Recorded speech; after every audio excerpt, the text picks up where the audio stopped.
So is the slide visible to everyone? Yes. Yes. So So इसमें मैंने क्या करा है, what I've tried is ये दोनों टॉपिक्स जो थे हमने लास्ट टाइम भी कवर करने थे, कर नहीं पाए थे, ये दोनों टॉपिक्स मैंने नए लिए हैं, ठीक है। तो first we will read this these are all social topics related to children.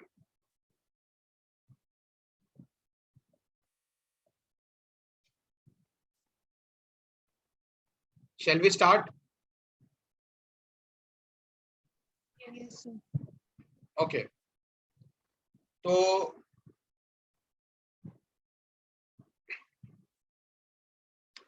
ये न्यूज में क्यों था? क्योंकि डेथ पेनल्टी यूनियन कैबिनेट मतलब what do we mean by union cabinet?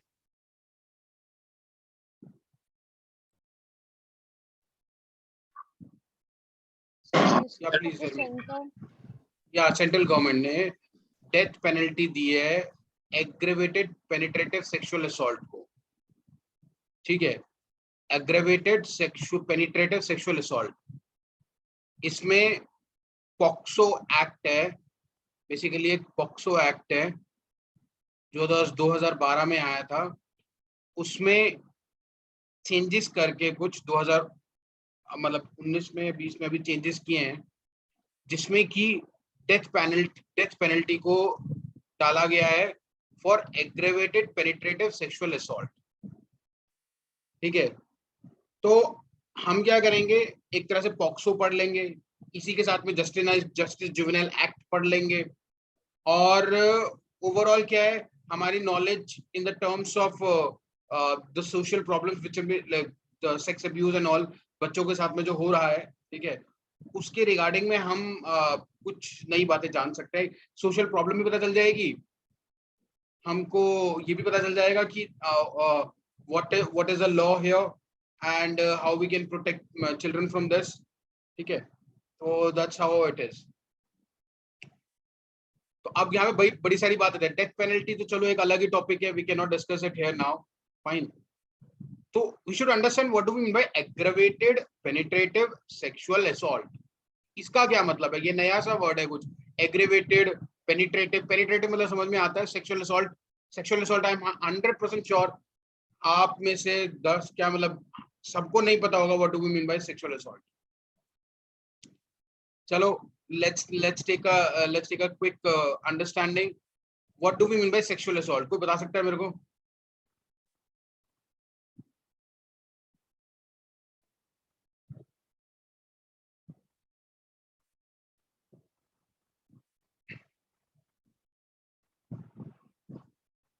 कोई आइडिया नहीं किसी को?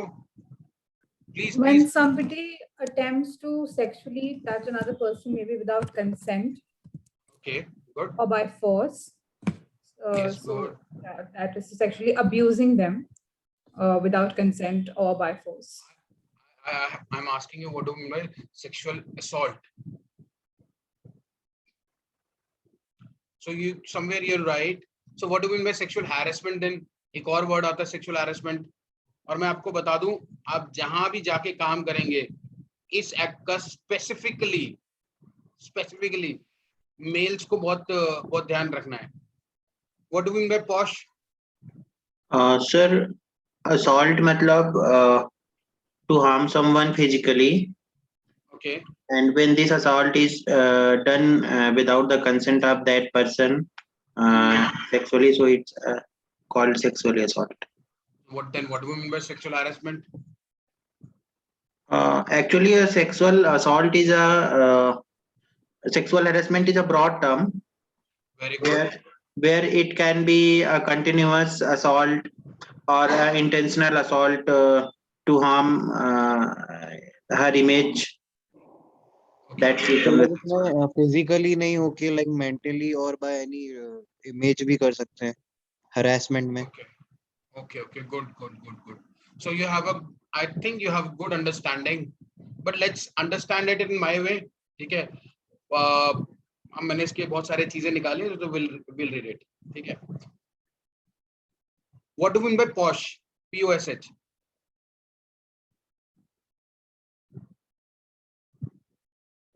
एनीवन? एक एक्ट है POSH. The prevention of sexual harassment. Yes yes yes, आगे आगे 2 वर्ड और हैं। At, Yes, sir. At what? At workplace.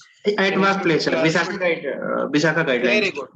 Vishakha guidelines को प्रॉपरली इंप्लीमेंट कराने के लिए 2013 में prevention of sexual harassment at workplace लाया गया, ठीक है। तो बेसिकली डेथ पेनल्टी दिया गया एग्रीवेटेड पेनिट्रेटिव सेक्सुअल असॉल्ट को। अब क्या करते हैं हम, ये स्लाइड को छोड़ के नेक्स्ट स्लाइड पे जाते हैं, फिर कुछ पढ़ते हैं, फिर वापस आते हैं स्लाइड पे, ठीक है। So can we understand the meaning of sexual assault versus sexual harassment, ठीक है। देखो, अगर मुझसे पूछा जाए तो मैं कैसे बनाऊंगा, एक वेन डायग्राम बनाता हूं मैं।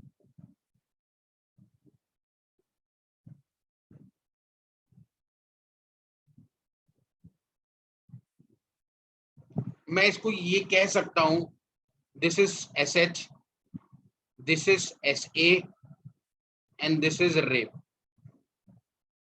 समझ में आ गई बात ये? Yes, हाँ sir. या ना? Yes, sir. मतलब for an Yes. Understanding we can say this. अब पढ़ लेते हैं इसको हम।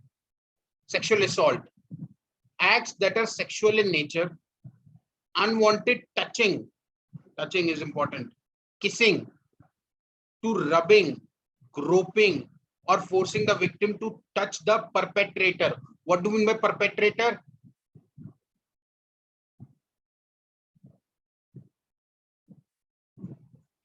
So if a person, The person who is yes, conducting जो that.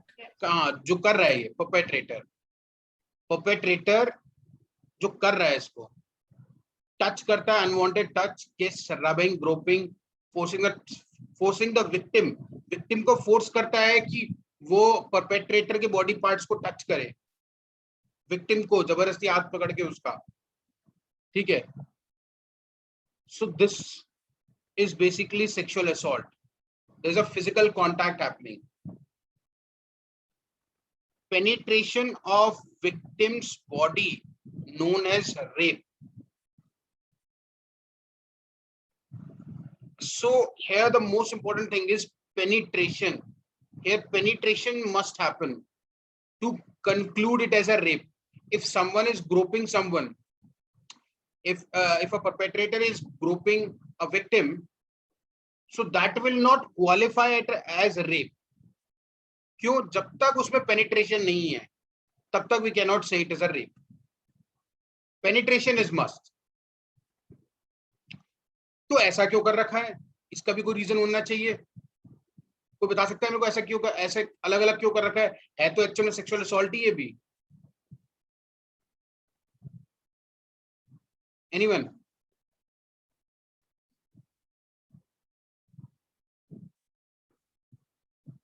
Okay, one more thing. As a rape is classified as more heinous crime. Yes, very good. सबके लिए सजा अलग अलग होती है, सबके लिए सजा अलग अलग होती है। Okay, one more thing, you know I being a doctor, ठीक है, तो मेरे को ये words I am very familiar with these words, you know, saying condom, saying rape, saying sexual assault, saying sexual harassment, ठीक है। तो आपको शायद ये थोड़ा सा अटपटा लग रहा होगा बिकॉज, बट हमारी ये हैबिट में है, तो मुझे बहुत ज्यादा ना, मतलब, so if anyone has having any hesitancy, please मतलब मैं क्या करूं कि आई वुड से कि bear it with me, और what should I say, मतलब I mean to say, देखो, because I being a medico, तो हमारे लिए ये बहुत कॉमन वर्ड्स है, मतलब कुछ ऐसा नहीं है कि कुछ नया वर्ड है, ठीक है। बाकी आप में से बहुत सारे डॉक्टर्स नहीं है तो शायद आपको थोड़ा सा अटपटा लग रहा होगा। Please don't hesitate, you know, until, मतलब at the end of the day, हमको जब तक हम इन्हें पढ़ेंगे और समझेंगे नहीं, हम इनसे रिलेटेड प्रॉब्लम्स को डिस्कस नहीं कर सकते, ठीक है। सो काइंडली मतलब मेरे को माफ भी कर देना अगर मैं कुछ थोड़ा सा कुछ ऐसा बोलूं जो आपको पसंद आए, but still it is only for the academic purpose. I am repeating it again, it is only for the academic purpose, so that you should understand this in a better way. Okay It's all right, और मैं आपको sir. बता दूं, हाँ yes sorry, It's all right, sir. Okay fine, एक और चीज बता दूं मैं, whatever organization you are going to work for in future, suno, that will have this act, POSH. So you should understand, women should understand that what is sexual harassment, and men accordingly, boys should also understand what do we mean by sexual harassment. क्योंकि कुछ लोगों को पता ही नहीं होता है और वो मतलब they are unnecessarily doing it. In fact, अगर मतलब हम आज ऐसे पॉक्सो में पढ़ेंगे, पॉक्सो भी जानेंगे, पॉक्सो में बहुत इंपॉर्टेंट चीजें होती हैं, मोस्ट ऑफ द लोगों को पता नहीं होंगी वो चीजें, एटलीस्ट आपको जब ये आज पता चल जाएंगी तो आप आगे जाके कम्युनिकेट कर सकते हैं, दूसरों को एजुकेट कर सकते हैं. पॉक्सो बहुत खतरनाक एक्ट है, बहुत ज्यादा उसके अंदर बहुत ज्यादा सीरियसनेस है, मतलब पॉश के अंदर मतलब बहुत मतलब रेप के अंदर भी उतने सीरियस वो नहीं लगते जितने पॉक्सो के अंदर लगते हैं. मतलब जो सजा होती है बहुत ज्यादा हीनियस होती है, उसके अंदर हीनियस मतलब बहुत ही ज्यादा डिफिकल्ट होती है. जैसे हमने देखा ना, पॉक्सो का अमेंडमेंट कर दिया, डेथ पेनल्टी कर दिया, डेथ पेनल्टी. रेप केसेस में हो भी सकती है, ऐसा नहीं कह रहा कि नहीं होती है, लेकिन अगर बहुत ही नॉर्मल किस्म का रेप है, ठीक है, जिसमें कि विक्टिम की डेथ नहीं हुई है या उसको मारा नहीं गया है, डेथ पेनल्टी परपेट्रेटर को मिलना थोड़ा डिफिकल्ट होता है, ठीक है. बट इसके अंदर तो मतलब डेथ पेनल्टी है, पेनिट्रेटिव सेक्सुअल असॉल्ट अगर जरा सा भी हो रहा है. देखो 10 साल से बढ़ा के 20 साल सजा कर दी गई है पॉक्सो में, ठीक है. तो बहुत ही खतरनाक एक्ट है. Okay, so let's get back to our topic. Attempted rape is also sexual assault. Forcing a victim to perform sexual acts such as oral sex or penetration of the perpetrator's body. मतलब ये करना भी, उसको बोलना कि भैया ऐसा करो, ठीक है, that is also sexual assault. Fondling or unwanted sexual touching. Okay, so these all will include the sexual assault. Now we'll go to move on to just a second.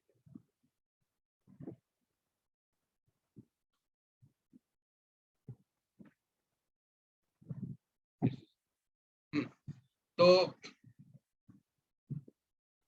physical contact and advances involving unwelcome and explicit sexual overtures. Negative comments, very important. Negative comments about women as a group may be a form of sexual harassment. मतलब even without looking at the girl, sexual harassment का case, negative comments उनके बारे में. A demand or request for sexual favors. अगर आपको promotion चाहिए, so you have to provide me this sexual favors. You have to give me sexual favors. That is also sexual harassment. मतलब उसमें भी person is not कोई उसको परेशान, basically कोई touching नहीं हो रही है, but वो बोला जा रहा है कि मतलब आपको अगर promotion चाहिए या आपकी salary increase करनी है या आपका ये काम करना है, तो इसके लिए आपको मुझे sexual favors देने पड़ेंगे. Very important, showing pornography against the will of women. देखो यहीं पर लड़कों के लिए स्पेसिफिकली बात आती है, ठीक है, कि अगर उस गर्ल ने बाद में पहले तो you went there and both consensually दोनों ने देख लिया, बाद में a girl can file this, understand, so be very cautious about it. Making sexually colored remarks.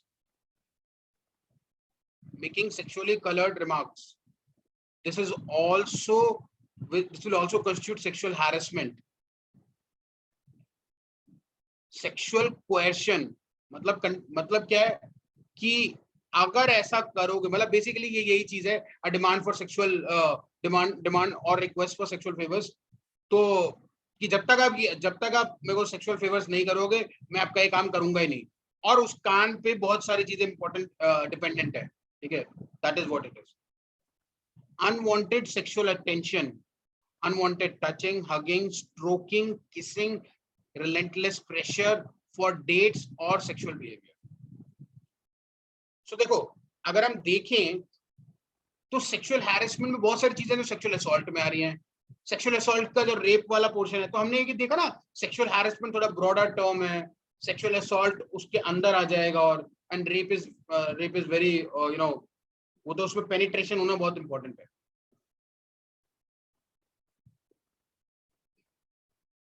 Is that very clear with everyone or not?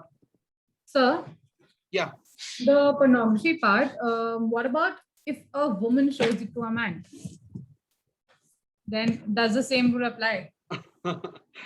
this sexual harassment, if it is in the POCSO, yes it will be, वो child pornography में आ जाएगा.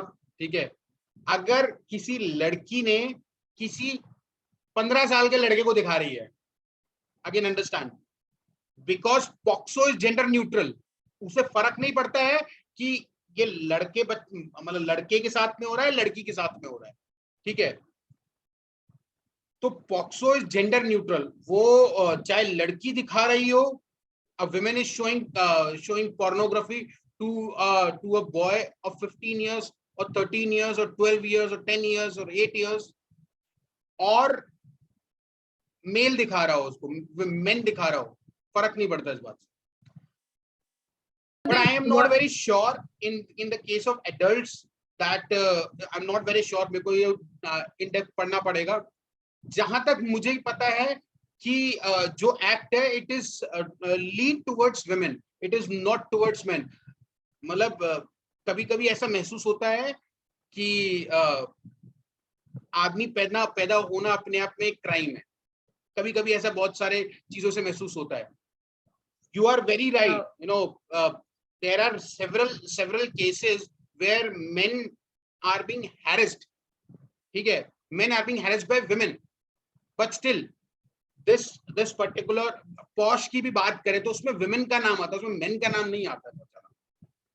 I think it is also because the majority of people who are harassed and have been harassed in the history of women's movement and everything, if you see, then those are women.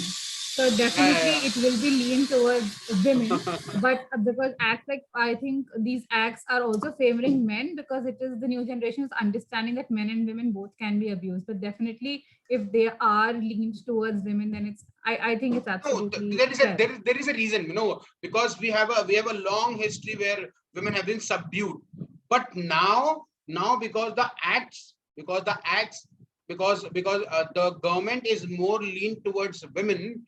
ठीक है, सो अगर मैं आज के context में बात करूं तो कहीं ना कहीं मेंस के राइट भी वो हो रहे हैं, मतलब प्रॉब्लम में आ रहे हैं. ठीक है, बट अगर मैं हिस्ट्री से बात करूं तो obviously that's true that women has already been subdued, subordinated. ठीक है, अब अगर हम बात करें सती प्रोहिबिशन, सती की, तो सती होती थी ना यार.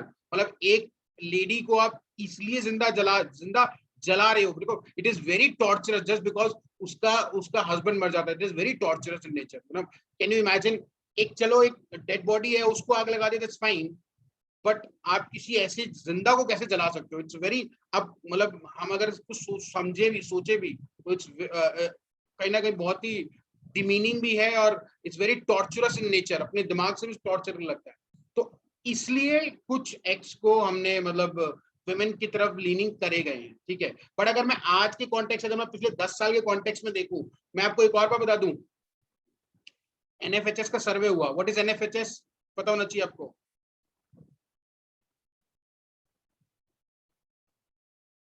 एनएफएचएस,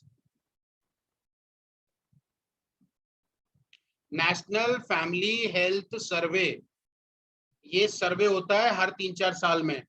एनएफएचएस आपका जो टिस है, टिस का जो कॉलेज है, उसके पास में एक कॉलेज है IIPS, international institute for population sciences, जहां से मैंने अपनी एमएससी बायोस्टैट्स एंड एपिडेमियोलॉजी पढ़ी है. Yes. ये IIPS जो है कंडक्ट कराता है एनएफएचएस. ठीक है, इट इज इंटरनेशनली, इसी एनएफएचएस को DHS बोलते हैं, डेमोग्राफिक हेल्थ सर्वे. इसको इंडिया में नेशनल फैमिली हेल्थ सर्वे बोलते हैं. एनएफएचएस के रिजल्ट्स में ये आया that women justified violence around मतलब कुछ मोर देन 50% था, मुझे को एग्जैक्ट नंबर याद नहीं आ रहा है, बट मोर देन 50% विमेन ने ये कहा कि हाँ अगर हमें हमारा आदमी मारता है तो सही करता है। You got my point? तो जो इन एक्ट्स का जो एक्चुअल बेनिफिट है उन महिलाओं को मिल ही नहीं रहा है जिनको मिलना चाहिए। ठीक है, अगर आपको नहीं पता है तो मैं आपको एक बात बता दूं, डाउरी के केसेस में पहले क्या होता था कि भैया एफआईआर लॉज हो जाती थी और मेन की जो फैमिली है वो पूरी हैरेस होती थी उसके अंदर। सुप्रीम कोर्ट ने ये देखा कि जितने डाउरी के केसेस हैं मेजॉरिटी 86% फेक केसेस निकले बाद में, 86%। तो फिर सुप्रीम कोर्ट ने बोला कि ये डायरेक्ट अरेस्ट नहीं है, मतलब डायरेक्ट मेंस फैमिली को अरेस्ट कर लिया जाता था। ठीक है, तो अब सुप्रीम कोर्ट ने बोला नो डायरेक्ट अरेस्ट। पहले अब उन्होंने अलग तरीका बना दिया, CAW बना दिया एंड ऑल दैट, वो एक अलग मैटर है कंप्लीटली, हम थोड़ा टॉपिक से डिविएट हो रहे हैं। So what I am trying to tell you कि ऐसा नहीं है आज के कॉन्टेक्स्ट में men are being harassed somewhere, ऐसा नहीं है कि उनका नहीं हो रहा है, बट जिन विमेन के लिए एक्ट बनाया उनको पता भी नहीं है इस एक्ट के बारे में, वो चुपचाप पिट रही हैं और पिट रही हैं। ठीक है, लेकिन जो एजुकेटेड फैमिलीज है, अधिकतर एजुकेटेड फैमिलीज में ये देखा गया है कि ये फेक केसेस निकल रहे हैं। ठीक है, So I have one more question. या please go ahead. In the act POSCO now, because it is being used in the current scenario, and organizations are hiring people who do not identify with particular gender, non-binary, transgenders. So does this act also has some kind of law or something whatever for these people? Because what if such a case is there, there's a person who's non-binary, then how are you gonna, is there any rule? I could not understand your point that if a TG transgender is sexually abusing our children, that's what you're saying? No, sir. If a transgender is being abused, for example, in an organization, there is a transgender or non-binary working, then does this particular act contain any laws or for the protection of their rights? No, I don't know. Honestly, I don't know. I have to read it out. मुझे भी पढ़ना पड़ेगा। जहां तक मुझे पता है transgender के बारे में ये है नहीं। ठीक है, Okay. But again I have to read it, let me see कि अगर मुझे कुछ मिलता है इसमें से तो, बट ऐसा नहीं है। ठीक है, ट्रांसजेंडर्स में मैंने जो पॉक्सो भी पढ़ा है उसमें ट्रांसजेंडर की कोई बात नहीं लिखी है, उसमें बच्चों के बारे में बस ये परपेट्रेटर लिखा है। परपेट्रेटर में कोई भी हो सकता है, मतलब it can be a man, it can be a women, it can be TG. If a TG is abusing a girl child or a boy child, he will be considered as a perpetrator. It doesn't matter कि वो man है या women है या TG है, perpetrator लिखा है word, तो उसमें कोई भी हो सकता है।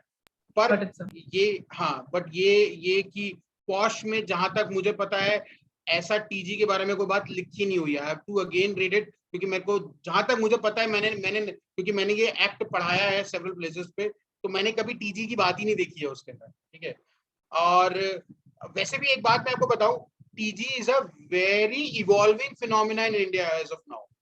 ठीक है, मतलब सेक्शन 377 है, I think has been decriminalized. Section 377, Yes sir, 377. हाँ, वो decriminalize हो चुका है। वो IPC section 377 जो है decriminalize हो चुका है, that is for मतलब same sex marriage के लिए। अब ये सारे टॉपिक्स जो है ना, ये इवॉल्विंग नेचर के हैं, ये these are all evolving nature। अभी क्या है, ये सिर्फ हमारे लॉ में हो रहा है, बट कौन अपने घर में, मतलब बिहेवियरली अभी चीजें नहीं आई हैं। ठीक है, जहां तक पॉश का पता है टीजी की कोई बात नहीं है, पॉक्सो में भी मैंने टीजी की कोई बात पढ़ी नहीं।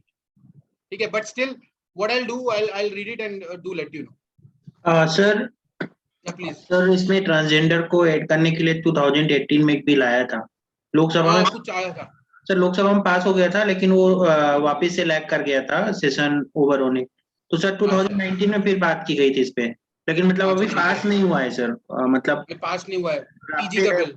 हाँ सर। हाँ, लेकिन एक मैं बात बता दूं आप लोगों को, ये टीजी के बारे में पढ़ लेना भाई। ठीक है, ये टिस वालों का बहुत अच्छा, बहुत ही दिल वाला टॉपिक है उनका, ये टिस के लिए, के बारे में, एलजीबीटी के लिए।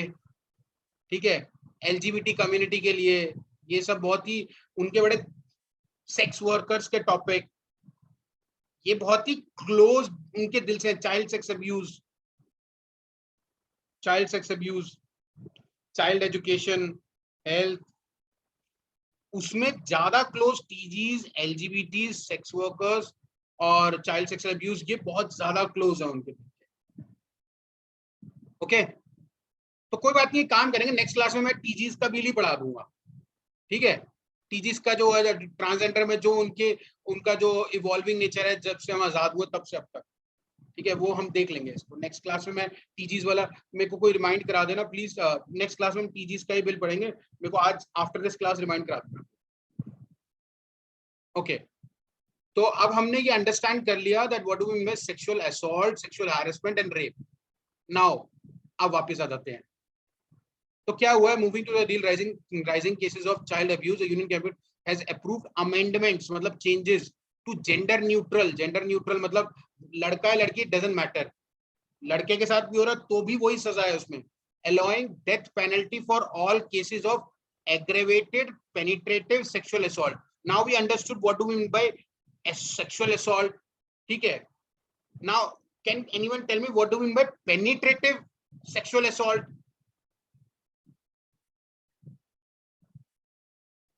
अगर नहीं है तो मैं बता देता हूँ, तो प्लीज उसमें शर्माने की कोई बात नहीं है। Penetrative sexual assault is penovaginal. Yeah, please go ahead. Sir, earlier it was only vaginal, but now it's also Penovaginal. It's not only penovaginal tha. okay. Now It's also anal and any yes, kind of any body opening. yes sir, any body opening, yes sir. It is not with only penis. It can only be in the object. Now they have redefined it as object. कब define हुए? निर्भया के case के बारे में। निर्भया के case के बारे में उन्होंने बाद में उन्होंने कहा ऑब्जेक्ट, एनी ऑब्जेक्ट, मतलब अगर कोई पेन है, दिस पेन, और इनफैक्ट निर्भया के केस में तो a rod was inserted into her vagina. It was a very heinous kind of a crime that happened. तो इट्स लाइक, तो पेनिट्रेटिव सेक्सुअल असॉल्ट का मतलब समझ में आ गया? आया ना? Yes sir. ओके, अब एक और पॉइंट आ जाता है इसके अंदर। मैं आपसे एक क्वेश्चन पूछता हूँ, इसका आंसर मुझे भी नहीं पता है, मैं इसका क्वेश्चन ढूंढ रहा हूँ, इसका आंसर मुझे भी ढंग से पता नहीं है इसका आंसर, बट चलो मैंने सोचा कि आपके साथ डिस्कस कर लूं। Being a doctor, if I use a thermometer and put it in the mouth of the baby to check the temperature, मतलब 6 साल का 7 साल का बच्चा है, 8 साल का बच्चा है, so would it amount as a penetrative sexual assault? Sir, it will be done by his or her consent ना। बच्चे का कोई कंसेंट ही नहीं है सर Sir, बट उसके अलावा अडल्ट का तो रहता ही है ना सर, उसके पेरेंट्स रहते हैं गार्जियन सर। का, उसके पेरेंट्स का गार्जियन का रहता है, उसका। ठीक है। Yes sir. तो अगेन मतलब वो कंसेंट उनकी देखरेख में हो रहा है, ठीक है। और सर उसमें इंटेंशन भी होता है सर ना, हाँ, वो सेक्सुअल इंटेंशन तो होनी वो चाहिए। नहीं रहेगा सर। हाँ, very good very good very good. अब यहां से ना एक वर्ड निकल के आता है, एग्रेवेटेड।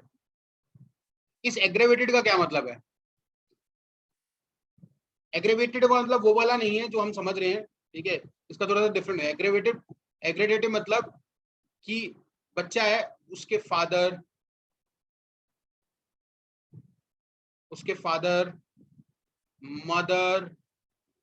मदर, नाना, नानी, दादा, दादी, बुआ, फूफा, मौसा, मौसी, एनीवन, ये सब कौन है बच्चे के लिए? Who all are Family these? guardians. Yes. So they have classified this as a aggravated penetrative sexual assault. क्योंकि यार बच्चा इनके पास तो जाएगा ही भाई। देखो, एक कोई अननोन पर्सन है, उसके पास जा रहा है, वो एक अलग चीज हो गई है। लेकिन आप ये समझो, क्योंकि ऐसा भी इसलिए किया गया बिकॉज वो क्या रहा था, अधिकतर केसेस में, अब मोर देन 90% केसेस में, it was near by family members जो ये काम कर रहे थे, ठीक है।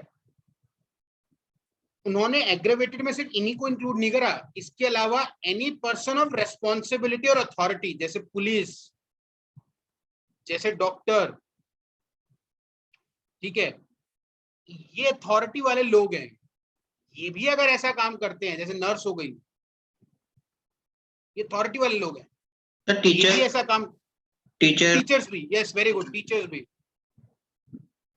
ये भी अगर ऐसा काम करते हैं, so they will be, it will be considered as aggravated sexual assault या एग्रेवेटेड पेनिट्रेटिव सेक्सुअल असॉल्ट। अब समझ में आ गया एग्रेवेटेड सेक्सुअल असॉल्ट क्या चीज है, एग्रेवेटेड पेनिट्रेटिव सेक्सुअल असॉल्ट क्या चीज है, हाँ या ना? ऐसा Yes, sir. इसका मतलब एग्रेवेटेड पेनिट्रेटिव सेक्सुअल असॉल्ट वाले केसेस में हम डेथ पेनल्टी देंगे, ये चेंज हुआ है। समझ में आई बात कि नहीं आई? Okay, the amendment covers 21 kinds of sexual crime that come under the definition of aggravated penetrative sexual assault against children. By approving amendment of section 6 of the POCSO, the cabinet has enhanced minimum punishment in such cases from existing 10, मतलब पहले 10 साल थी, अब बढ़ा के 20 साल कर दिया है। एक और चीज जो बहुत इंपॉर्टेंट है, मैं बार बार बोल रहा हूँ, जेंडर न्यूट्रल, समझ लीजिए, जेंडर न्यूट्रल है ये। तो चिल्ड्रन की एज क्या रखी है? इसमें हाँ बताते हैं, इसमें क्या है, बेसिकली 18 साल से कम होना चाहिए, less than 18 years, less than 18 years. But जब हम जेजेए पढ़ेंगे उसमें थोड़ा सा डिफरेंस होता है, ठीक है? तो जस्टिस जुवेनाइल एक्ट अभी हम देखेंगे, कुछ चेंजेस वगैरह हुए हैं उसको, तो थोड़ा सा देखेंगे हम क्या चीज है, ठीक है? एनसीआरबी का डेटा 2016 ने बताया कि less than 3% of the child rape cases that come up. देखो, पहली बात, बच्चे को पता ही नहीं है कि उसका रेप हो गया, उसे पता ही नहीं है। आप बताओ, 7-8 साल के बच्चे को, लड़की को क्या पता रेप होता है? या are you getting my point? उसको चॉकलेट दिया, that can be luring factor for her, isn't it? Who knows, मतलब व्हाट डज इट मीन, मतलब ओवरऑल उसमें पता ही नहीं है। ये तो क्या है, अब यहीं पर एक और चीज आती है, मैं बताता हूँ आपको। Less than 3% child rape cases जो है वो रिपोर्ट होते हैं। अब ऐसे में क्या होता है कि अगर किसी को पता है, सपोजिटली आपने देखा है बच्चे के साथ, मतलब आप फादर हैं या मदर हैं, मदर या फादर ने देखा है कि बच्चे के साथ में सेक्सुअल अब्यूज हुआ है, बच्चे के साथ में सेक्सुअल अब्यूज हुआ है, and you have not reported it, again you have not reported this crime to the law enforcement agencies, police को नहीं बताया, देन जिसने नहीं बताया 6 महीने की सजा है उसकी, मैंडेटरी रिपोर्टिंग है इसके अंदर। ये पता नहीं होगी आपको बात। अगर किसी ने देख लिया, सपोजिटली, एक और भी बात है, सपोजिटली बच्चे के मतलब ऑर्गन्स, मतलब जो प्राइवेट पार्ट्स हैं, वहां पर कुछ सेक्सुअल अब्यूज के कुछ चीजें दिखती हैं, अगर चीजें दिखती हैं, उसको भी नहीं दिखाया गया। अगर डॉक्टर उनको ऑब्जर्व करता है कि भाई इसके एनल कैनाल पर ये कुछ रेडनेस कैसे हो रही है, ठीक है, तो अगर डॉक्टर इस बात को रिपोर्ट नहीं करता है to the law enforcement agencies, 6 महीने की, 6 months, important. Is that very clear with everyone? ये मैंडेटरी रिपोर्टिंग का कॉन्सेप्ट समझ में आया कि क्यों मैंडेटरी रिपोर्टिंग की हुई है? भाई अगर कोई women of 25 years of age is rape, ठीक है, तो यार वो खुद पढ़ी लिखी भी ना हो, लेकिन उसको पता है कि रेप क्या होता है, ठीक है, वो अपने आप में एडल्ट है, वो खुद से आगे रिपोर्ट कर सकती है। बट 7 साल का, 8 साल का, 9 साल का बच्चा नहीं कर सकता रिपोर्ट, उसे पता ही नहीं है कि ये सब क्या होता है, उसके केस में मैंडेटरी रिपोर्टिंग है। क्यों ऐसा क्यों किया गया? क्योंकि 3% केस ही तो आ रहे हैं, चाइल्ड रेप केसेस आ रहे हैं सामने कि भी ऐसा हुआ है। सर, जो लोग सर अगर जो आपने बोला अगर बच्चों के नहीं मालूम पड़ते, then later on if this particular woman, you said 25 years old, so when she turns 25 she realizes that she was sexually assaulted when she was 7 years old. So does she report it under this act, or there's some separate act for her because now she is realized after 10 years? या so again वो movie कौन सी है, एक है क्या नाम है उसका, रणदीप हुड्डा एंड आलिया भट्ट, नाम भूल गया Highway. उसका। Highway. Highway highway. देखो again the problem is how would you prove this. बच्चे को अब पता चला है लेकिन प्रूव कैसे करेगा उस बात को? चलो वो केस भी लगा दे, प्रूव कैसे करा जाएगा उसको? सर अगर कोई मान लो कोई उसकी मदर थी and the mother knew about it but they hid it for all those 10 years and later on when the child wanted to open up the mother ने बोला कि ठीक है now I am with you, अब बोल। Now the mother is a तो proof, उसमें तो सर मदर को फाइन प्रूफ हो गया। देखो मदर को तो पनिशमेंट मिल गई बट उसकी लड़की को जस्टिस कैसे मिलना चाहिए? सुनो बट ये क्या पता कि मदर भी सच बोल रही है, शायद अपना माँ बेटी अपना पुराना बदला निकालने के लिए उस आदमी को फंसा रहे हैं। वो तो चेकिंग होगी ना ऑब्वियसली। उसके प्रूफ्स होने पड़ेंगे, जैसे कि प्रूफ क्या होना पड़ेगा, जैसे कि कोई फोटोग्राफ हो, कोई वीडियो हो, वो चीजें अगर हैं देन वी कैन सी। हाँ तो अगर मान लो प्रूफ भी हो गया for any particular reason, I am just asking कि फिर इसके तो लिए होगा, कोई और एक्ट है कि इसी नहीं, एक्ट के अंडर फिर तो पॉक्सो में ही होगा कि भाई मेरे को तब समझ नहीं थी। पहले तो उसकी माँ को सजा होगी 6 महीने की, उसके वो ये होगी कि भाई वो चुप रही इतने टाइम तक, चलो ठीक है, बट उसके बाद में अगर वो प्रूफ हो जाती है फिर तो सजा होगी ही होगी। देखो कोई भी क्राइम कितने साल पहले भी हुआ हो, क्राइम है, उसके लिए सजा होगी ही होगी। Got my point? ओके, यहीं से जज बन के निकलना है सबको, या लॉयर बनना है आप लोगों को? सारे क्वेश्चन मतलब लॉ वाले उस एंगल पे पूछ रहे हो? Intellectually aware.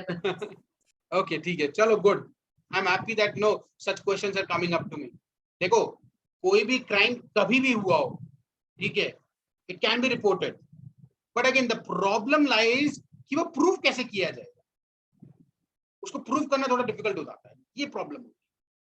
प्रूफ कैसे किया जाएगा? सिर्फ कह देने से कि उसने मुझसे दहेज मांगा, तो मांग थोड़ा लिया, ठीक है, ये प्रूफ भी तो करना पड़ेगा कि दहेज मांगा गया।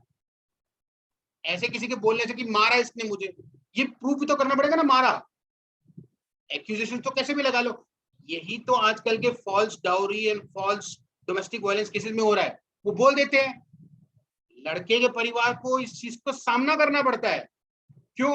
क्योंकि कहीं ना कहीं बाय डिफॉल्ट लॉ ये मान के चल रहा है कि लड़की सही बोल रही है, कहीं ना कहीं उनका एक लीन है टुवर्ड्स देम कि वो सही बोल रही है, चाहे वो गलत भी बोल रही हो। इसलिए तो बोल रहा हूँ। और आदमी और उसकी पूरी फैमिली को झेलना पड़ता है। चलो आदमी को भी झेलना पड़े तब भी आदमी सोच ले, उसकी फैमिली में उसकी मदर भी होते हैं, फादर भी होते हैं, सिस्टर भी होती है, या इतने सारे लोग होते हैं, वो सबके सब प्रॉब्लम उनके लिए आती है। बट एनी हाउ,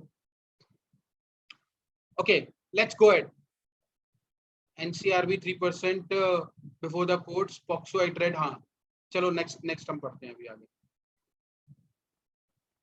तो इसमें क्या होगा? Aggravated penetrative sexual assault, certain rape cases, police armed force भी है इसमें भाई, जो police, arm force, relatives, public servants, और मैनेजमेंट ऑफ रिमांड और protection home, child care institution, child welfare committees होती हैं, ठीक है, ये चाइल्ड केयर इंस्टीट्यूशंस होते हैं, उनके लोग भी, बाय दोस्त, क्योंकि वो उनके पास में रहते हैं, बाय दोस्त ऑन द मैनेजमेंट और staff of health care, hospital वाले भी, एजुकेशनल वाले भी, रिलीजियस वाले भी, within the premises. It includes continued rape or gang rape of a child or sexual assault using weapons. कई बार क्या होता है कि कहीं पे कोई लड़ाई वॉर वगैरह हो रही होती है तो वहां पर इस तरह का अब्यूज चलता है। It is also applicable in cases of rape where the child is harmed either physically or in his or her sexual organs, impregnated, or has to live with a life-threatening infection, as a result of sexual assault, rape of the children with mental or physical disabilities, and rape and attempt to murder, penetrative sexual assault on children in times of communal violence now attracts the maximum penalty of death.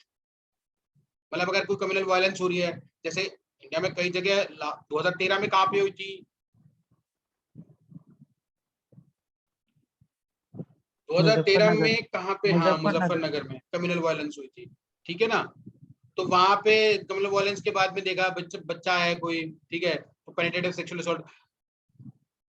Women के favour में laws बनाने का एक और भी reason है, क्योंकि कोई भी प्रॉब्लम होती है वो कम्युनल वायलेंस रही है, ठीक है, उसमें जो एक्चुअल जो विक्टिम्स ज्यादातर हो रहे हैं वो विमेन एंड चिल्ड्रन है।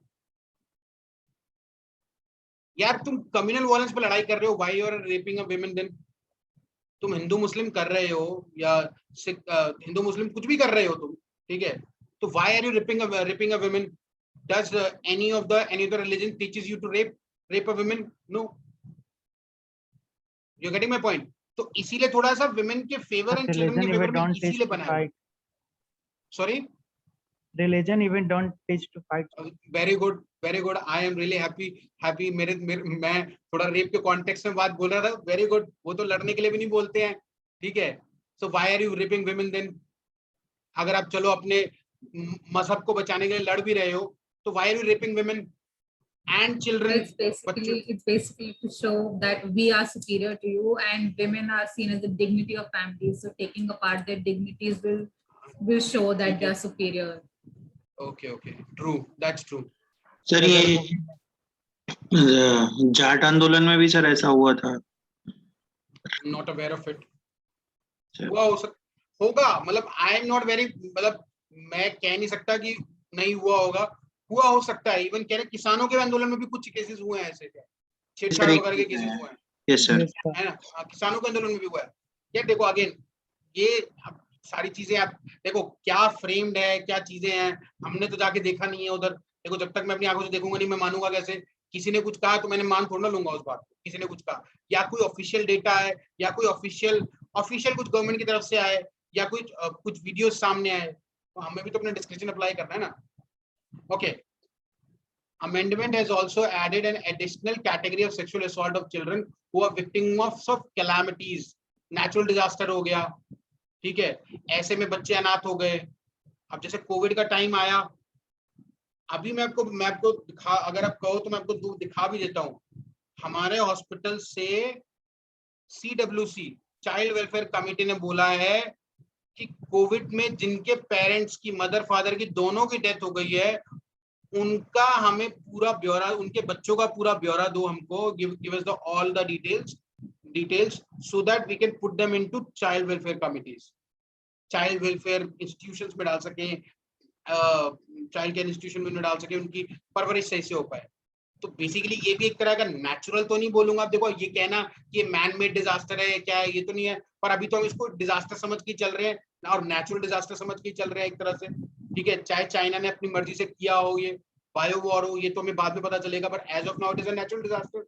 ये तो इन्फेक्शन के लिए पहले से बोला जा रहा था, ठीक है, कि हाँ ऐसा कुछ आएगा 2020 में, पहले से कई सारे लोगों ने प्रोफेसाइज किया था इसको। ऐसे में क्या हुआ, उनको अपॉर्चुनिटी मिल गई कि भाई दोनों के बच्चों के पेरेंट्स, मैं खुद कई लोगों को जानता हूं ऐसे, मेरी sister was telling me one day that जिनका की एक पेरेंट्स दोनों एक्सपायर हो गए, और घर में एक बुआ है जो कि यूएस में रहती है और वो भी आ नहीं रही है, और दो लड़कियां, एक 12 साल की, एक 13 साल की। बताओ, कोई आदमी आए इनके घर में, इनफैक्ट एक 10 साल की थी और एक 13 साल की, कोई आदमी आए and can sexually abuse them, can be done, ठीक है, ले और करे, उन्हें अलग अलग तरीके की बातें बोले। तो ऐसे में क्या होगा, basically additional category of sexual assault पे हमने कहा कि भैया इनको भी, क्योंकि ऐसे हम उसका फायदा उठाया जा रहा है। According to the women and child development, children comprise more than half the victims of the disasters. POCSO amendments also include stringent punitive measures in cases of child pornography, including in cases where it results in aggravated sexual assault.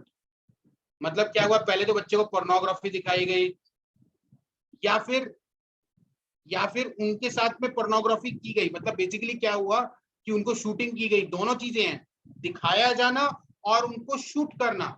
Shoot करना मतलब कैमरे पे उनको shoot करना child pornography को, मतलब और फिर उसको पब्लिकली उसको दिखाना। अगर उसमें एग्रेवेटेड सेक्सुअल असॉल्ट है, ठीक है, तो उसमें बहुत स्ट्रिंजेंट प्यूरिटिव मेजर्स हैं। It also increases the penalty for storage of pornographic material for commercial purpose to an imprisonment between 3 to 5 years or fine or both. Failing to report or destroy such material or propagating it further will now be considered as an offense. Very important. ये जो आजकल जो trend चल रहा है WhatsApp पे forward कर देते हैं ऐसे ही, ठीक है, ऐसे ही फॉरवर्ड कर दिया सेक्सुअल कंटेंट्स को, ही बहुत मतलब this is very getting very common. और उसके अंदर कोई चाइल्ड पोर्नोग्राफी है, मतलब बच्चे के ऊपर है। सो नाउ क्योंकि ये सरकार मान के चलती है, जब आपने उसे फॉरवर्ड किया है तो यू अग्री टू इट। हम जो बिना देखे कर देते हैं, दैट्स नॉट राइट, ठीक है। हम मतलब कई बार पढ़ते भी नहीं है उनमें क्या लिखा हुआ है, बहुत सारे लोग, ठीक है। और बाय द वे अगर वो चाइल्ड पोर्नोग्राफी से रिलेटेड हुआ so it would be considered as an offence now. Are you getting my point? चलो, एनवायरमेंटल असॉल्ट सेक्शन 4 में पनिशमेंट, मिनिमम पनिशमेंट 10 साल की तो है ही है, ठीक है। पेनिट्रेटिव सेक्सुअल असॉल्ट में assault of 16 to 17 year old if the child is below 16 to a minimum of 20 years। मतलब अगर 16 से 17 साल के बीच में है तो 10 साल का कर रखा है इन्होंने, ठीक है। और अगर 16 साल से कम है तो 20 साल का कर रखा है। The maximum term of imprisonment, the maximum term of life imprisonment in such cases has been retained. Moreover, the definition of sexual assault has now been expanded to include administration of hormones. Yes, this is very important. मेरे ध्यान से निकल गया ये।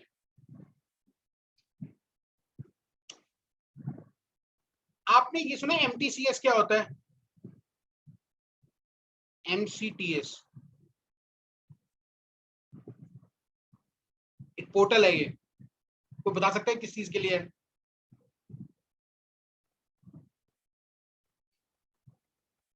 अरे फटाफट Google करके बता दो यार। सर क्या लिखा है? MCTS, mother and child tracking system. Very good, Google किया। वेरी गुड, स्मार्ट लोग ऐसे ही करते हैं। ट्रैफिकिंग जो है, ट्रैफिकिंग बच्चे को उठा लेते हैं, बच्चा चोरी कर लेते हैं। सुना होगा बच्चा चोरी कर गया, हॉस्पिटल से बच्चा चोरी कर लिया। उस बच्चे का करते क्या है, ठीक है, बहुत सारी चीजें की जाती हैं। उनमें से एक चीज ये होती है कि लड़कियों को उठा के उनको कुछ ऐसे इंजेक्शंस लगाए जाते हैं so that they become more sexually attractive and can be exploited for can be sexually exploited later on for commercial purpose. You getting my point? इसीलिए सेक्सुअल असॉल्ट में उसको भी डाल दिया। मतलब देखो, अगर किसी ने किसी को इंजेक्शन लगा दिया, ठीक है, so that she can attain her puberty fast, so that she can be pushed into flesh trade and वो सेक्सुअली मैच्योर हो जाए जल्दी, ताकि उसका सेक्सुअल एक्सप्लॉयटेशन कमर्शियल पर्पस के लिए किया जा सके। फाइन, तो उसको बोलते हैं हम, उसको भी हम कंसिडर करेंगे sexual assault. Technically sexual assault वाली कोई चीज हुई नहीं है यहाँ पर। समझ में आ गई बात आपको? ये देखो, सेक्सुअल असॉल्ट में क्या है? टचिंग, किसिंग, ग्रोपिंग, रबिंग, या perpetrator is asking to rub, touch, ठीक है, in an inappropriate way, penetration, oral sex and all, ये सब इंक्लूडेड है। पर इसमें कहीं ये लिखा है कि अगर हम कोई इंजेक्शन लगाया था so that the person can attain puberty earlier, या वो सेक्सुअली अट्रैक्टिव दिखने लगे उससे, तो इन्होंने अब इसको भी सेक्सुअल असॉल्ट में डाल दिया गया है कि कोई आदमी अगर ये करेगा, that means he is sexually abusing, sexual assault कर रहा है। Shall we move ahead? समझ में आ गई बात की नहीं आई है? Yes, Okay. sir. Yes, sir. अब फटाफट पढ़ते हैं, इसमें कुछ नहीं है कि पॉक्सो में prevention of children, POCSO child sexual offences, इसमें क्या है, डेडिकेटेड कोर्ट्स बनाने के लिए बोला गया है जो फास्ट ट्रैक होंगे, और 1 साल के अंदर, within an year, less than an year, इनको अपना जजमेंट प्रोनाउंस करना है, बताना है कि क्या ये जो कंप्लेंट ये सही है, ये गलत है, ना होगा। 1 साल के अंदर, within an year, 1 year, I am again repeating it, with in 1 year. Government has also informed the parliament that 1023 fast track courts that will be set up in the country for speedy trial of the cases of the sexual assault on women and children. In response to the Supreme Court has also asked the government to set up fast track courts, particularly for POCSO cases. The center has been asked to allocate funds so that such type of courts can be set up. This will include appointing judges, support staff and all that. ये ठीक है। Basically मेरा कहने का मतलब समझ में आ गया आपको? Supreme Court has registered a PIL, suo motu. ये दो वर्ड है। What do you mean by PIL? Public interest litigation. Very good. What do you mean by suo motu? मतलब सर खुद से ही संज्ञान में ले लिया ऐसा। Very good.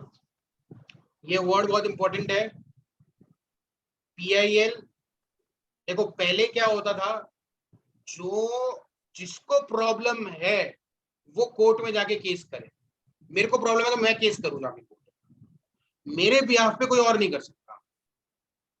बाद में भगवती अय्यर ने एक वर्सेस स्टेट ऑफ बिहार के केस में उन्होंने कहा PIL उन्होंने अलाउ कर दी। मतलब प्रॉब्लम किसी और को है, लेकिन वो एक जनता, एक ओवरऑल पब्लिक के इंटरेस्ट में वो चीज हो रही है, तो क्या मैं उनके इंटरेस्ट में बोल सकता हूं? दैट इज, तो सुप्रीम कोर्ट ने पहले मना करती थी, बाद में भगवती और अय्यर ने बोला हाँ कर सकते हो। That is called PIL, public interest litigation. ये 1970s के बाद से फेमस हुए हैं, उससे पहले नहीं होते थे PIL। अब क्या हो, सुप्रीम कोर्ट खुद से देख ले और कहे, मतलब न्यूज पर पढ़ा कि अरे ऐसा ऐसा करके ये रेप हो गया, और सुप्रीम कोर्ट के पास में वो केस लेके नहीं पहुंचा है, वो खुद से उन्होंने सुओ मोटू बोलिया कि नहीं भाई बताओ ये क्या हुआ है। That is called suo motu cognizance. समझ में आ गई बात? तो supreme court has also registered a PIL suo motu to shape a concerted and a clear national response displaying zero tolerance. What do we mean by zero tolerance? इसका क्या मतलब है? ये बहुत बार वर्ड आएगा। Sexual harassment at work place में बहुत सारे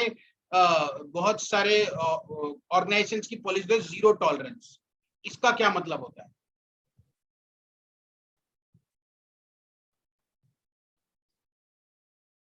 जीरो टॉलरेंस का क्या मतलब होता है?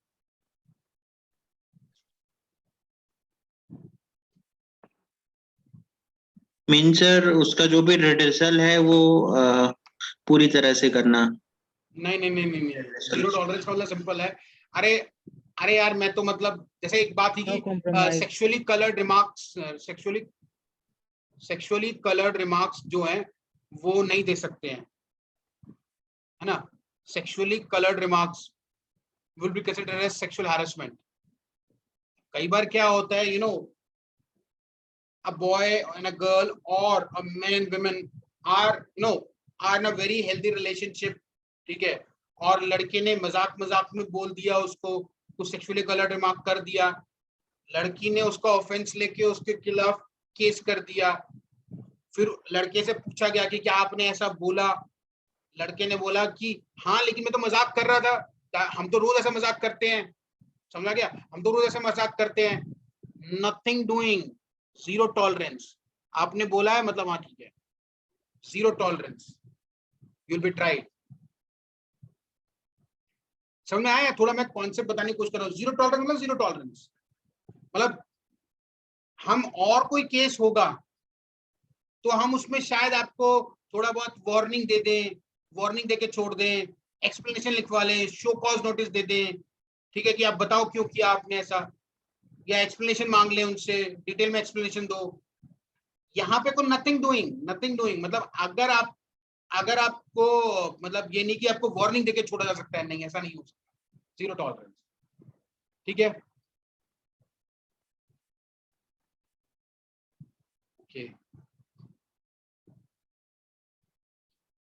Okay, very important in POCSO, very important, burden of proof. What do you mean by burden of proof?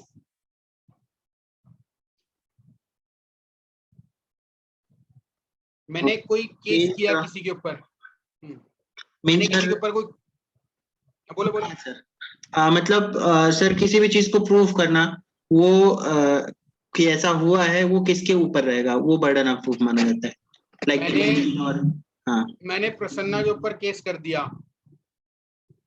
कि भाई प्रसन्ना मेरे से पढ़ के गया, इसने मुझे पैसे नहीं दिए, ठीक है। सो आई हैव टू प्रूव कि ये मुझसे पढ़ के गया, पहली बात। दूसरी बात कि इसने मुझे पैसे नहीं दिए, दोनों चीजें मुझे प्रूव करनी है। But it is vice versa in case of POCSO, कि अगर कोई केस आ गया चाइल्ड अब्यूज का, ठीक है, अगर आगे आगे चाइल्ड सेक्सुअल अब्यूज हुआ है या ये केस पॉक्सो में जाता है, तो burden of proof lies with the accused. उसमें बच्चे को प्रूव नहीं करना है कि मेरे साथ में हुआ है या नहीं हुआ ऐसा, उसमें बच्चे को प्रूव नहीं करना है, उसमें प्रूव करना है किसको, एक्यूज्ड को।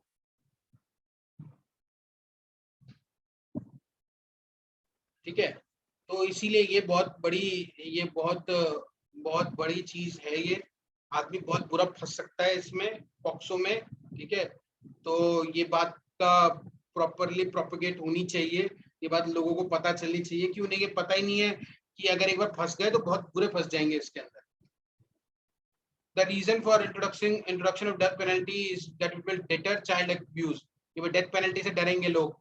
The government's press release order does not cite any evidence to prove that death penalty can achieve this goal. In this absence of the better policing and shorter trials, POCSO is already a stringent act carrying presumptions of guilt of the accused. Imposing the death penalty for the offences that already carry such stringent presumptions violates the right to life guaranteed under constitution. Further ये ठीक है, पढ़ लेना आप इसको, कोई ऐसा कुछ बड़ा स्पेशल नहीं है, ठीक है। ये देखो, यूजुअल केसेस में क्या होता है, इनोसेंट अंटिल प्रूवन गिल्टी। यहाँ पे क्या होता है, इस केस में क्या होता है, गिल्टी अंटिल प्रूवन इनोसेंट, ठीक है। ये कहीं लिखा नहीं है इसमें, in criminal cases burden of proof licence, ये वही वाली बात है, लेकिन यहाँ पर गिल्टी है वो directly until proven innocent. With these changes coming into effect, the court literally be barred from the judicial wisdom and all that barbaric act and all. ठीक है, ये देख लेना। No person is born criminal. The socio-economic or psychological factors which may lead to a person to the deviant behavior, कि वो इसलिए ऐसा बनता है क्योंकि वो इतना deviant behavior उसके इसलिए होता है क्योंकि socio-economic psychological factors होते हैं उसके पीछे। Such deviant behavior could be either acquired or learned from the surrounding environment. The nature versus nurture debate हमेशा चलती रहेगी, ठीक है। Still revolves around whether the human behavior is determined by the environment of the or by the personal genes. ये चलती रहेगी बात। Only amendments will not solve the problem, and time-bound investigation was crucial, along with the prosecution and the proportionate compensation. ठीक है। अच्छा, इसमें एक और चीज होती है, ये compensation वाली बात से याद आ गई मेरे को। अगर कोई एक्यूज्ड है, चाइल्ड सेक्सुअल अब्यूज के लिए एक्यूज्ड है, एक्यूज्ड क्या करेगा एक्यूज्ड, कोर्ट बीच में ये बोल सकती है, बच्चे को इंटरिम कॉम्पनसेशन दिला सकती है। अभी ट्रायल चल ही रहा है कि भैया इसको कुछ पैसे दो, ठीक है, वो मांग सकती है, उसका मेडिकल खर्चा मांग सकती है, वो सब कर सकती है कॉम्पनसेशन में, ठीक है। All public buildings should have a closed circuit TV cameras, and the entire expenses on treatment of such victims should be borne by the state. State से भी मांगा जा सकता है, लेकिन कॉम्पनसेशन, इंटरिम कॉम्पनसेशन एक्यूज को वो एक्यूज से दिलाया भी जाता है।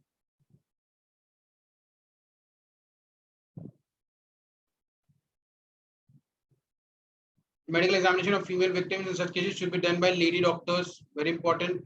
The role of mental health professional is also very, mental health professionals का बहुत बड़ा काम है.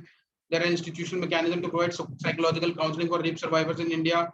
Most of the Indian laws like IPC, POCSO, protection of women from domestic violence, sexual harassment, POSH, has many provision, only awarding monetary compensation to the victims of criminal offense. Mental उनको psychological counseling बहुत ज़्यादा provide नहीं कराई जाती है.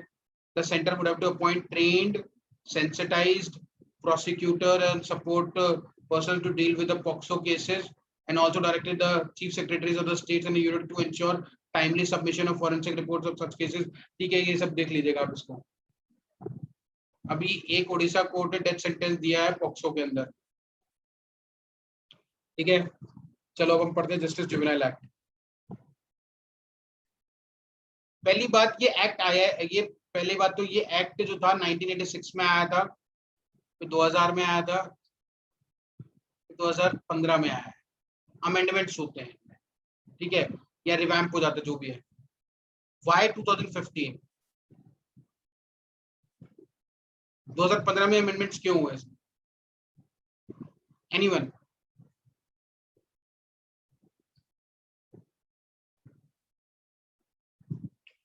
क्योंकि Nirbhaya case में एक एक्यूज था जो कि at the time of committing the offence was between 16 to 18 years of age, और वो सिर्फ इसलिए बच गया क्योंकि वो बच्चा था, जुवेनाइल था. ठीक है, उसको बहुत ज्यादा सजा नहीं हो पाई. इसके बाद में चेंजेस किए गए और जो अप्लाई किए गए, पढ़ लेते हैं. 2015 में जो एक्ट आया था उसमें 2019 में कुछ चेंजेस किए हैं ताकि क्या है, मोर रेस्पॉन्सिबिलिटीज ब्यूरोक्रेट्स पे डाली जा सके जब इनको implementing the provisions of the law. Law क्या करता है बेसिकली, चिल्ड्रन बच्चे जो कि लीगल ऑफेंसेस कमिट करते हैं उनकी पनिशमेंट से रिलेटेड चीजों को बताता है. ये जो बच्चे शेल्टर होम्स में जाते हैं, ठीक है, मतलब शेल्टर होम्स में सिर्फ वही तो बच्चे जा रहे हैं जो लीगल ऑफेंस कर रहे हैं, ठीक है, उनका देख रेखाव करना या जो भी चीजें हैं वो सारे बताता है. अपार्ट फ्रॉम दैट कोई ऐसे बच्चे हैं जिनका की जो माइनर ऑफेंसेस वगैरह करते हैं तो उनको भी शेल्टर होम्स में डाला जाता है. चाइल्ड वेलफेयर कमिटी, मैंने बात किया था इससे जस्ट पहले आपसे, ये कमिटीज बनी होती हैं, ये सारा देखती हैं कि जो बच्चे जैसे नेचुरल कैलामिटी से, जैसे कोविड से वो 2 बच्चे मैंने बताए थे आपको, तो उनका क्या होगा, कैसे उनकी रख रखाव होगा, क्या होगा.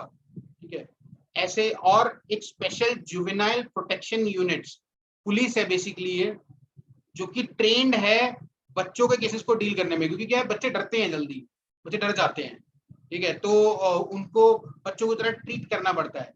इनफैक्ट कोर्ट्स जो होंगी ना, बच्चों की कोर्ट्स, वो भी चाइल्ड फ्रेंडली होंगी, खिलौने वगैरह रहेंगे, मतलब बेसिकली यही बात है.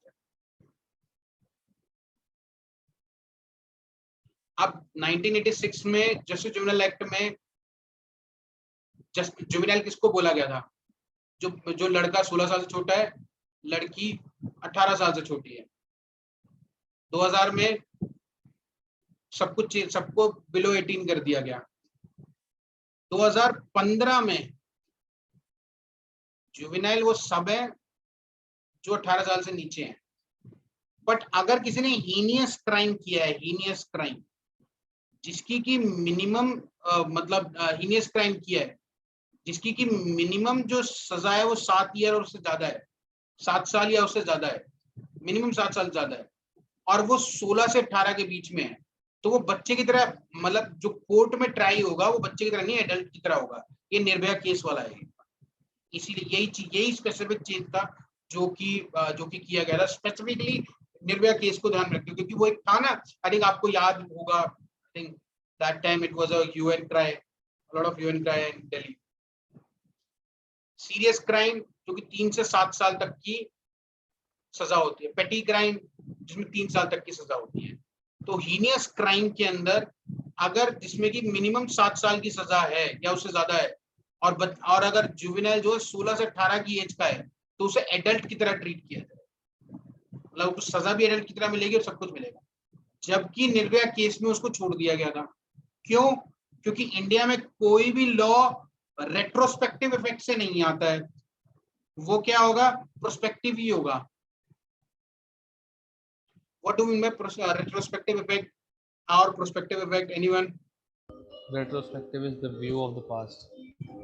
हाँ कि भाई ये एक्ट तो 2015 में है, ये एक्ट तो 2015 में है, ठीक है, आया है, लेकिन ये एप्लीकेबल होगा 1985 से। तो मतलब उस टाइम जिसने जो भी क्राइम किया है ऐसा उन सबको ट्राई करोगे तो नहीं। रेट्रोस्पेक्टिव इफेक्ट कैसे बोलते हैं? यूजुअली लॉ में प्रोस्पेक्टिव इफेक्ट होता है। एक जगह रेट्रोस्पेक्टिव इफेक्ट आया था, अगर हम कभी वोडाफोन केस के बारे में बात करेंगे तब उस पर देखेंगे हम वोडाफोन केस में क्या बोला गया था।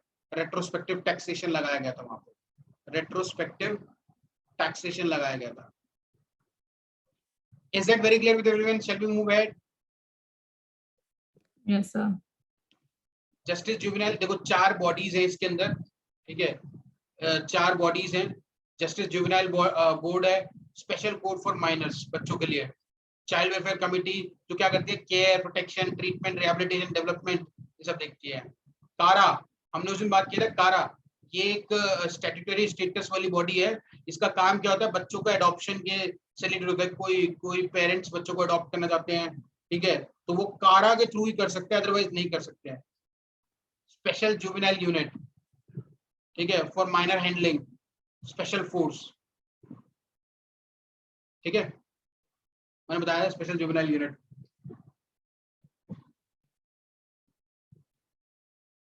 अभी था क्या, 2015 में आया था, इसने juvenile delinquency law and justice juvenile care and protection of children, इसको रिप्लेस किया था।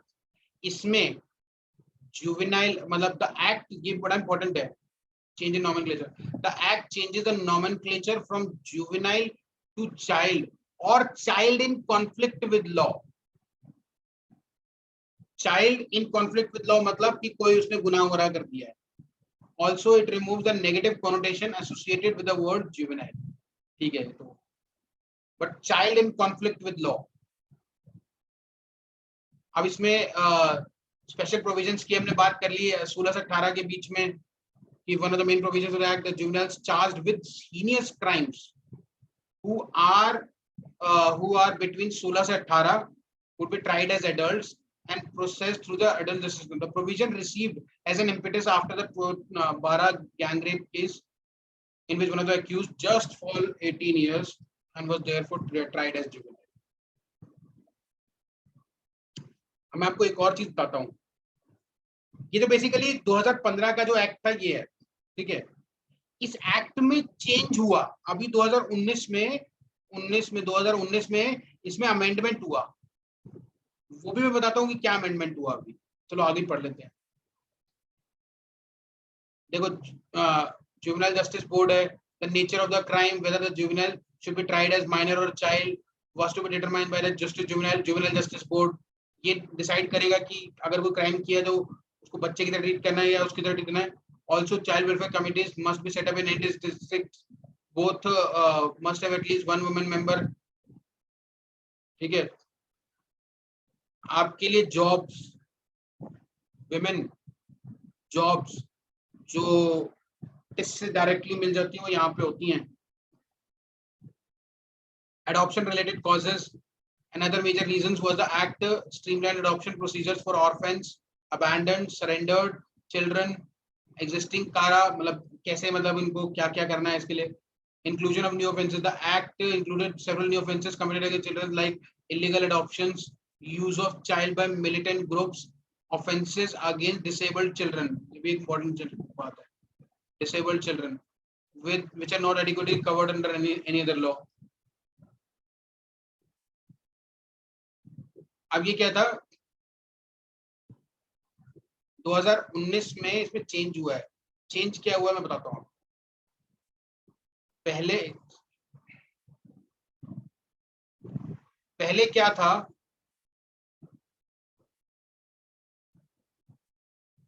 पहले की ना दो ही कैटेगरीज थे, हीनियस क्राइम और सीरियस क्राइम, बस पेटी क्राइम की वो ही नहीं थी। और पहले क्या था कि एनी क्राइम जिसकी की मैक्सिमम जो टेन्योर है जो पनिशमेंट का वो 10 ईयर है, 10 ईयर्स, 10 ईयर्स का मैक्सिमम टेन्योर है, मतलब पनिशमेंट का 16 से 18 के बीच में है, तो will be tried as adult. ठीक है, पर एक अभी रिसेंटली केस हुआ था जिसमें एक बच्चा था सेक्शन 304 के अंडर, उसको ट्राई किया गया था। बेसिकली उस मतलब गाड़ी चला रहा था, ठोक दिया, लग गई, मर गया आदमी, और उसमें पनिशमेंट थी 7 या 8 साल की पनिशमेंट थी शायद। ठीक है, मतलब अगर प्रूव हो जाता है तो 7 से 8 साल की पनिशमेंट है।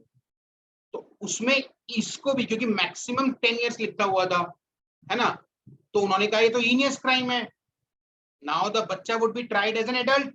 अब आप खुद सोचो, जस्ट थिंक लॉजिकली, बच्चे को अगर हम अब ये तो था मतलब 16 से 18 के में, इतना बड़ा क्राइम नहीं था। ठीक है भाई, इंटेंशन तो नहीं थी ना मारने की उसकी, कि भैया मतलब मैं गाड़ी से उड़ा के मार दूंगा उसको, उसकी इंटेंशन तो नहीं थी। जबकि निर्भया केस वाले में उसकी इंटेंशन थी टू कॉज ग्रीवियस हर्ट, है ना, हीनियस क्राइम के अंदर ट्राई हो रहा था। ठीक है, तो फिर उन्होंने इसको चेंज किया, लॉ अमेंडमेंट्स किया।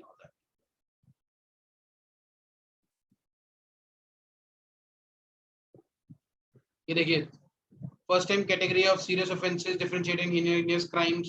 What this means is that juvenile not to be tried as heinous crime as an adult. The punishment of the crime should not only have maximum sentence of 7 years or more. Sorry, maximum 7 years or more. Maximum 7 years or more.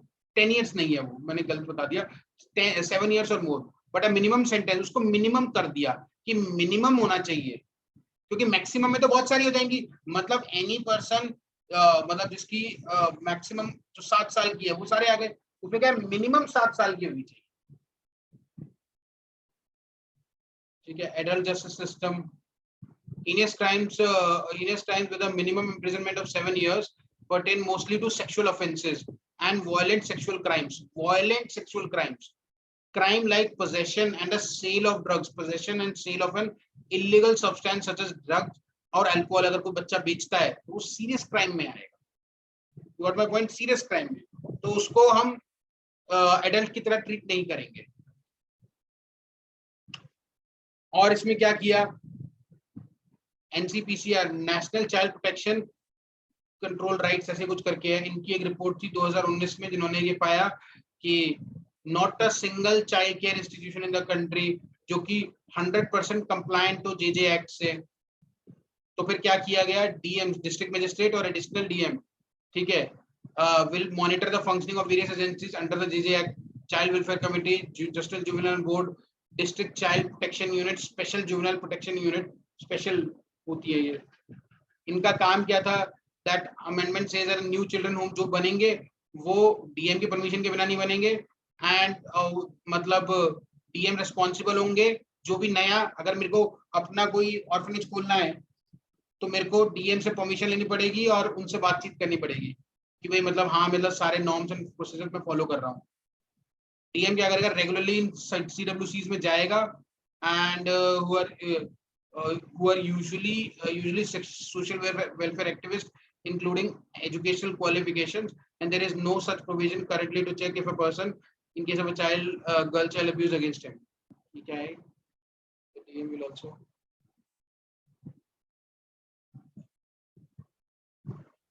हाँ मतलब कोई emotional education qualification की requirement नहीं है social welfare activist के लिए।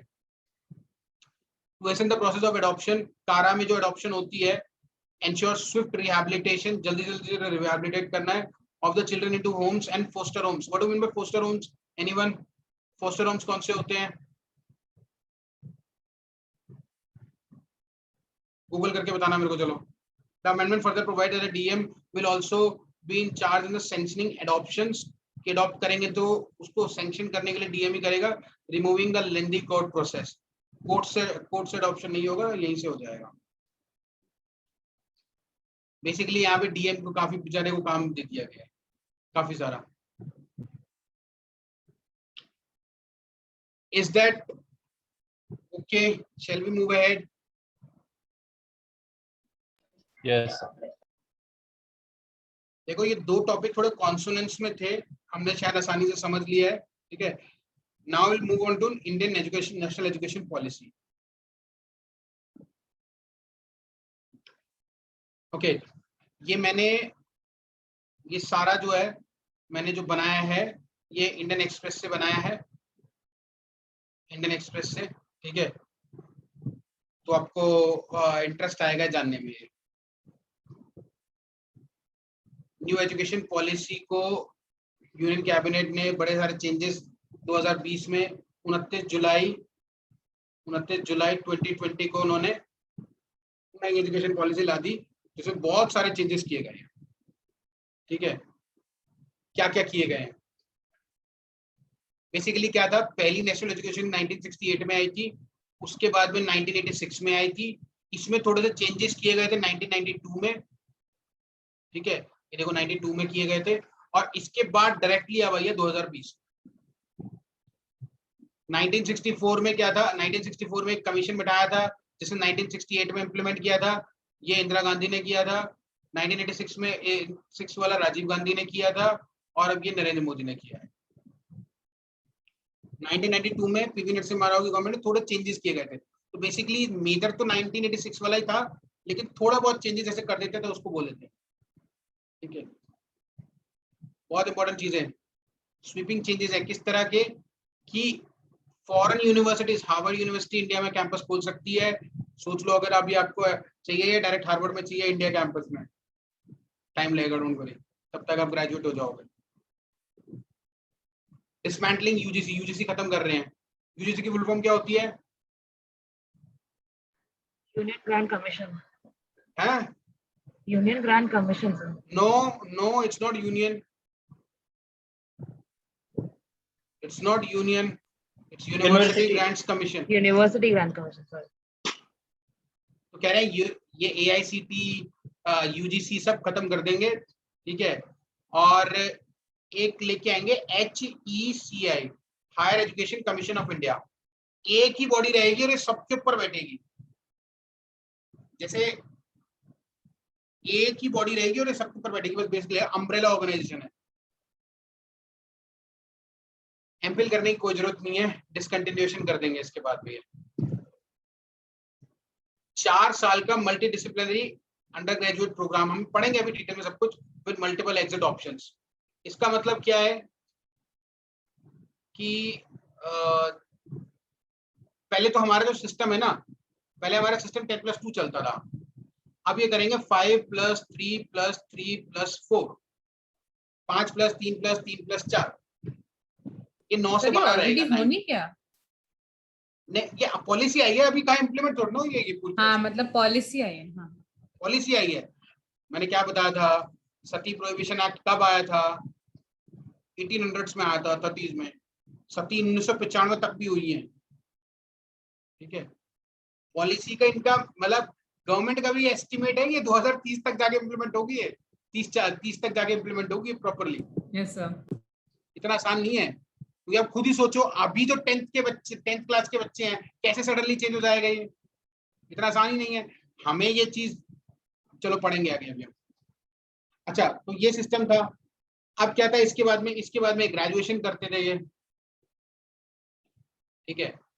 अब क्या है कि मैंने पहले साल पढ़ा, BA पढ़ा, मजा नहीं आया मेरे को, तो अब पहले मैंने छोड़ दिया, अगर उसे छोड़ दिया, ठीक है, तो मेरा वो 1 साल वेस्ट हो गया। अब ऐसा नहीं है। Now you will, after 1 year you will get certificate तो मिल ही जाएगा कि हाँ भैया कुछ तो किया ही है इसने BA में। अगर 2 साल का कोर्स करा तो एडवांस डिप्लोमा, 2 साल करके छोड़ दिया, 3 साल करके छोड़ दिया तो बैचलर्स डिग्री, 4 साल करा तो बैचलर रिसर्च डिग्री, समझ में आ गया? मल्टीपल एग्जिट ऑप्शंस का क्या मतलब है? Bachelors research degree, bachelors degree, advance diploma, certificate. Is that very clear with everyone? Multiple exit options का. ठीक है, आगे पढ़ लेते हैं हम. The in school education primary focus on overhauling, repairing the curriculum. Boards के एग्जाम्स को इजियर किया जाएगा. कोर एसेंशियल्स मतलब बेसिकली क्या है? एक्सपीरियंशियल लर्निंग और क्रिटिकल थिंकिंग पे ज्यादा ध्यान दिया जाएगा कि वो सोचें, रट्टा ना मारे, सोचें. ऐसे एग्जाम्स भी कंडक्ट किए जाएंगे. अब देखिए क्या है, ये देख लेते हैं, ये बेटर रहेगा सारा. तो यहाँ पे क्या है, पहले क्या था 10+2, 10+2. यहाँ पे क्या कर दिया 5, ये 5 साल हो गए. 3, 3, 5, 3, 3, 4. गवर्नमेंट स्कूल में अगर कोई बच्चा जा रहा है तो डायरेक्ट क्लास 1 में एडमिशन होता था उसका. वहाँ LKG, UKG, प्राइम नर्सरी है, ये कोई कुछ है ही नहीं है, नथिंग डूइंग. लेकिन अब सरकार ने ये बोला है कि नहीं, ये 3 साल की एजुकेशन भी दिलाई जाएगी बच्चे को. फाउंडेशनल कोर्स बोल दिया गया है 3+2, इसमें 5 में भी 3+2 है. पहले इसके लिए कोई प्रोविजन नहीं था गवर्नमेंट में. अब LKG, नर्सरी, LKG, UKG भी पढ़ाई जाएंगी, फिर क्लास 1 में आएगा बच्चा, क्लास 1, 2. अब बेसिकली क्या है, ये फाउंडेशन रहेगा. Multi level 5 plan activity based learning रहेंगी. ये 3 साल में प्रिपरेटरी स्टेज रहेगी. Play, discovery and activity based learning, interactive classroom learning रहेगी. इसमें क्या है, मिडिल स्टेज में क्या है, experiential learning, science, mathematics, arts, social science, humanities और मल्टीडिसिप्लिनरी स्टडी रहेगी. Greater critical thinking, flexibility, student choice of subjects. देखो ये इंपॉर्टेंट है. पहले क्या था, 10th के बाद में 3 जगह, कॉमर्स ले लिया, आर्ट्स ले ली, साइंस ले ली. ठीक है, ये हमारे साथ में भी हुआ था, या आपके साथ में भी हुआ होगा. अब साइंस वाले बच्चे हिस्ट्री पढ़ ही नहीं सकते हैं. ठीक है, साइंस वाला बच्चा इकोनॉमिक्स पढ़ ही नहीं सकता है, नहीं पढ़ सकता. That's how system was. इतना हार्ड सेपरेशन था हमारे इंडियन एजुकेशन सिस्टम में. ऐसा था, अरे ये तो साइंस नहीं ले रखी इसने, तो मतलब इतना डिमीन कर रखा था अदर स्ट्रीम्स को. अरे कॉमर्स ले रखी है, कॉमर्स तो वो नालायक बच्चे लेते हैं. That was the kind of prejudice लोगों के दिमाग में साइंस और उसको लेकर था. बाद में मैं खुद साइंस से पढ़ा हुआ, मैं इसलिए जानता हूं कि मुझको बाद में इतना, क्योंकि मैं भी ऐसे करता था, क्योंकि मुझे पता नहीं था. Later on I realized what is the importance of history, what is the importance of economics. इनकी कितनी ज्यादा इंपॉर्टेंस है, जो आज मुझे समझ में आती है कि मैं कितना बेवकूफ था जो मैं इकोनॉमिक्स और मतलब ऐसे. लेकिन मैं सच बोलूं तो ये मेरी भी गलती नहीं है, बिकॉज आज सोसाइटी इज सच. वो ऐसा करके मैं बताया जाता था उसको, साइंस है तो बड़ा अच्छा है भाई, बाकी सब तो बेकार स्टूडेंट्स लेते हैं. और ना मैं कभी हिस्ट्री पढ़ पाया, वो तो बाद में मेरा इंटरेस्ट आ गया तो मैंने पढ़ लिया, जस्ट बिकॉज क्योंकि मैंने साइंस ले रखी थी. शायद अगर मैं पढ़ता तो मेरा हिस्ट्री में और इंटरेस्ट बढ़ता, इकोनॉमिक्स में और इंटरेस्ट बढ़ता. अब इस न्यू पॉलिसी में there is no hard separation. आप फिजिक्स भी ले सकते हैं, केमिस्ट्री भी ले सकते हैं, इकोनॉमिक्स भी ले सकते हैं, मैथ्स भी ले सकते हैं और हिस्ट्री भी ले सकते हैं, और पॉल साइंस भी ले सकते हैं, पॉलिटिकल साइंस, जो तो मैं कभी सब्जेक्ट समझा ही नहीं मैंने इसको. ठीक है, आज समझ में आता है कि कितना इंपॉर्टेंट सब्जेक्ट है.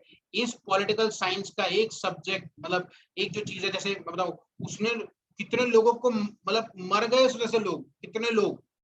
एक आदमी ने एक किताब लिखी, पता नहीं कहाँ बैठकर, और उस किताब की वजह से करोड़ों लोग मरे हैं, करोड़ों, सिर्फ एक किताब से. कौन सी वो किताब है? कॉन्स्टिट्यूशन.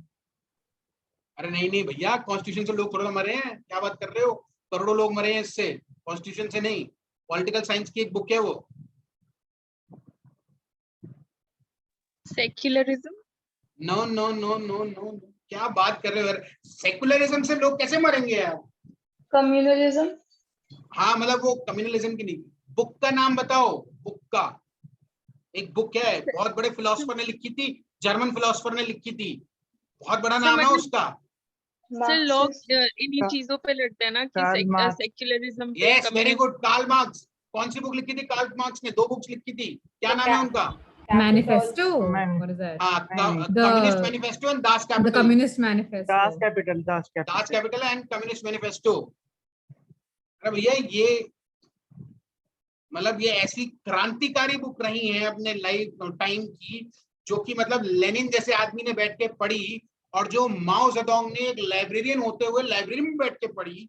उस लाइब्रेरी में वो लाइब्रेरियन था वहां का, वो लाइब्रेरी में बैठ Yes. के पढ़ी उसने बुक्स। उसने Yes, कहा sir. अब मैं दुनिया बदलूंगा। और देखो आज चाइना जहां पे है is because of Mao Zedong. अच्छा खासा वो वहां पे चियांग काई शेक था। चलो छोड़ो यार, मैं कहाँ जा रहा हूँ। ठीक है, तो there is no hard separation between there is no hard separation कि भाई आप साइंस के तो कॉमर्स ले सकते हो, कॉमर्स के तो आर्ट्स ले सकते हैं। ये बहुत अच्छा इंपॉर्टेंट चेंज है। 10+2 5+3+4 कर दिया। ये फाउंडेशनल ये पढ़ लिया हमने। प्री स्कूल कर लिया। हाँ, मतलब पहले सरकारी स्कूलों में प्री स्कूल का कोई मतलब ही नहीं था, लेकिन अब से है। Very important. The NEP says कि क्लास 5 तक तो पढ़ना ही पढ़ना है, ठीक है। अगर हो सके तो क्लास 8 तक और उसके आगे तक should be taught in mother tongue. समझ में आ गई बात? मदर टंग में, हिंदी में, इंग्लिश में। इंग्लिश तो खैर मदर टंग नहीं है भाई, या जो भी उनकी मदर टंग है। ऐसा नहीं है कि मदर टंग किसी की कुछ भी हो सकती है, ऐसा कुछ नहीं है, ठीक है। तमिल में, तेलुगु में, उनकी मदर टंग तेलुगु है, ये बोला गया है। इसका एक क्रिटिसिज्म आ जाता है कि जिनके पेरेंट्स की जो जॉब है वो इधर से उधर ट्रांसफरेबल जॉब्स है। कभी वो इधर है, कभी वो इधर है, कभी वो इधर है। पहले वो गुजरात में तो गुजराती पढ़ रहा था बच्चा, फिर वो तमिलनाडु चल गया तो अब वो बच्चा तमिल के स्कूल में पढ़ेगा, मतलब तमिल मीडियम में पढ़ेगा। फिर वो असम चला गया, वहां की लोकल लैंग्वेज में पढ़ रहा है। Very good. तो ये बेचारा बच्चे को तो या तो इसको कुछ नहीं आएगा या इसको सब कुछ आ जाएगा। Criticism. You got my point? What is the criticism of this particular thing? Yes, sir. अब कह रहे हैं कि भैया धीरे धीरे करके हम, जैसे कहते हैं ना, पहले IITs हैं, IIT Indian institute of technology. पहले IIT में सिर्फ मतलब इंजीनियरिंग सब्जेक्ट्स होते थे। अगर आपने पिछले कुछ टाइम में दिखा हो तो यहाँ पे ह्यूमैनिटीज के सब्जेक्ट भी होते हैं, मास्टर्स ह्यूमैनिटीज के सब्जेक्ट भी होते हैं। तो यही बता रहा है कि धीरे धीरे करके हमें all institution offering single streams, अब उनको हम पूरा ऐसा बनाएंगे कि वो हर तरह के सब्जेक्ट्स पढ़ाएं। ऐसा नहीं है कि वो पर्टिकुलरली एक ही चीज में चिपके रहे। This is what the envisages of the national education policy. Only provides a broad direction, mandatory नहीं है। अच्छा, मैं पहले आपको बता दूं, एजुकेशन समझने की बात है। एजुकेशन जो है is in the concurrent list. What do you mean by concurrent list? managed by both center and Comes between state. State और Very good. सेंटर दोनों की रिस्पॉन्सिबिलिटी है। ठीक है। अच्छा, यहाँ लिखा हुआ है single education is a concurrent subject, both centre and state government can make laws on it. The reforms produced can only be implemented collaboratively by the centres and states. यार एक क्वेश्चन नहीं आता आपके दिमाग में कि जब काम दोनों ने मिल के करना है तो ये मतलब सेंटर बनाता ही क्यों है ये, या एक्ट ऐसा क्यों पास कर देता है जब दोनों का काम मिलके करना है? तो ये मेरे दिमाग में तो बहुत आता था ये क्वेश्चन, मुझे कोई आंसर ही नहीं दे पाता था इसका।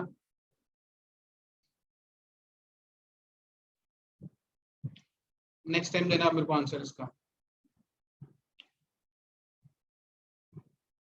क्वेश्चन रिपीट करोगे?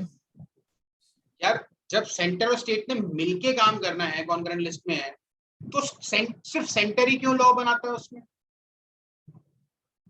मतलब सेंटर ही क्यों लॉ बना रहा है? सेंटर को ऐसा एक लॉ बनाने की जरूरत क्या है जब उसे पता है कि स्टेट का लॉ बना होना चाहिए, इसमें ये स्टेट को भी लॉ बनाना पड़ेगा।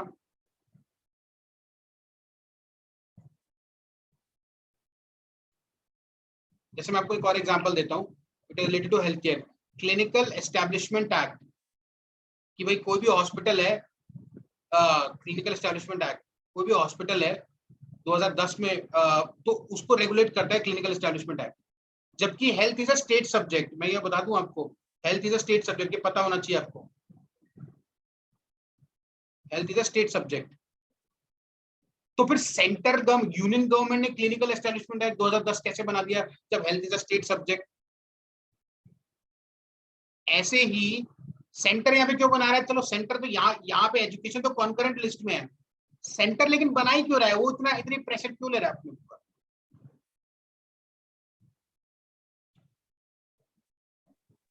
तो क्योंकि ये नेशनल लेवल पॉलिसी है पूरे। ठीक है, बेसिकली बता लेता हूँ मैं क्या होता है इसमें। जैसे क्लिनिकल एस्टैब्लिशमेंट एक्ट है, ओवरऑल होता ये है कि एक मॉडल एक्ट बोलते हैं इसको, मॉडल एक्ट, ये मॉडल है। ओवरऑल हमारी ब्रॉड पॉलिसी ये है, आप अपने स्टेट्स के अकॉर्डिंगली छोटा मोटा चेंज कर लो, थोड़े मोटे चेंज कर लो, ब्रॉडली ये है। इसको एज अ मॉडल रखो और फिर आप आगे चलो, ठीक है? इसीलिए नेशनल एजुकेशन पॉलिसी का बनाया गया, ब्रॉडली ये है अब हमारा, ठीक है? सर ये एजुकेशन को कंकरेंट लिस्ट में डालना ही नहीं चाहिए था, मतलब इसके पीछे क्या रीजन होता है? सेंट्रल लिस्ट में ही डाल दो जब सब कुछ करना है सेंटर को ही है तो भैया फिर एक गांधी जी का सपना था, खत्म ही हो जाता। क्या है ये? डिसेंट्रलाइजेशन। हाँ ठीक है, पर फिर ऐसे बाकी सारे भी तो कितने सारे सब्जेक्ट्स हैं जो सेंट्रल के पास हाँ है। हाँ हाँ, तो एक ठीक और है। आर्यन भैया, पावर पावर अच्छी लगती है जब सारा काम मेरे पर, सारे काम मेरे से होंगे। मैं जब तक ये नहीं करूंगा तब तक काम होगा ही नहीं। समझ में आई बात क्या मैं बोलना चाह रहा हूं आपको?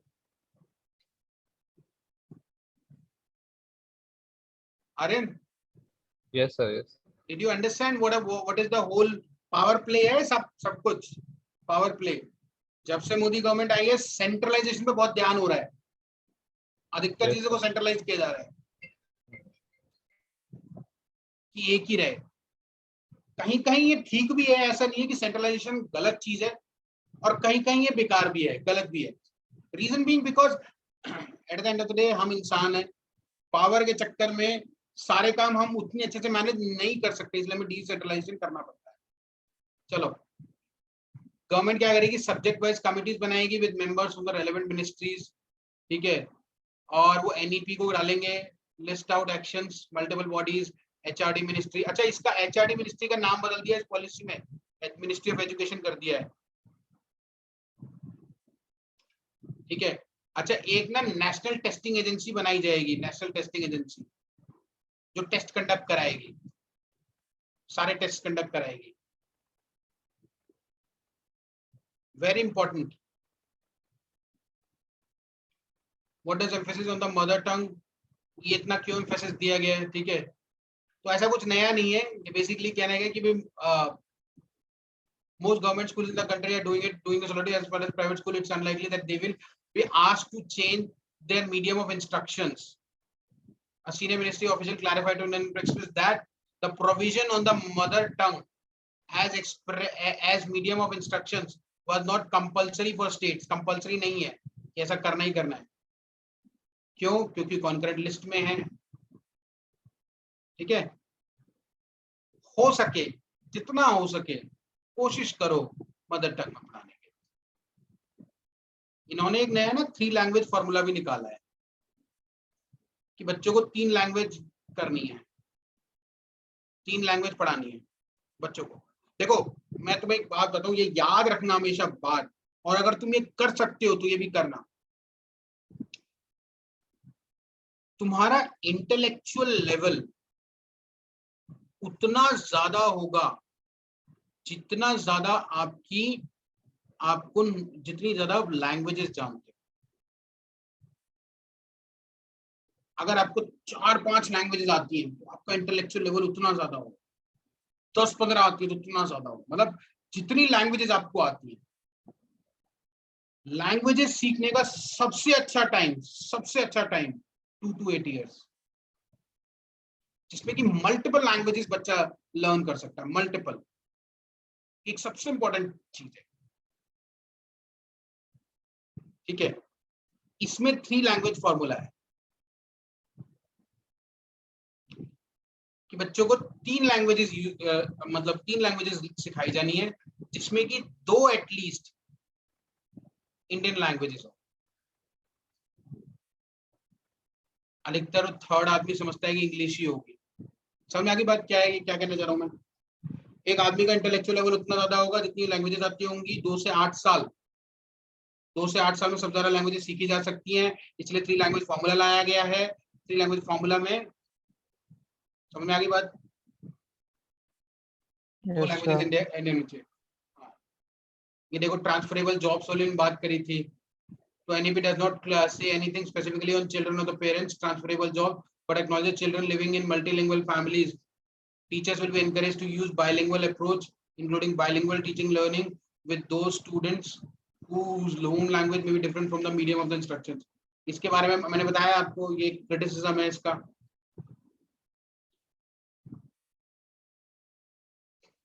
अब कैसे खोले, मतलब फॉरेन यूनिवर्सिटीज कैसे खुलेंगी, ठीक है, ये आपके काम का नहीं है, छोड़ो।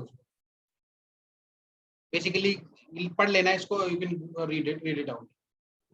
हाँ, ये मैंने बता दिया है 4 year मल्टीडिसिप्लिनरी कोर्स कैसे कैसे मल्टीपल वो निकल सकते हैं। जैसे सर्टिफिकेट 1 साल करा तो सर्टिफिकेट, 2 साल करा तो डिप्लोमा, 3 साल का करा तो एडवांस बैचलर्स डिग्री, और अगर 4 साल का करा तो बैचलर्स रिसर्च डिग्री।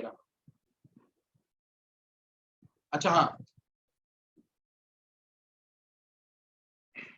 1 2 3 4, 1 साल का सर्टिफिकेट, 2 साल का तो डिप्लोमा, 3 साल का तो bachelors degree, bachelors research degree BRD।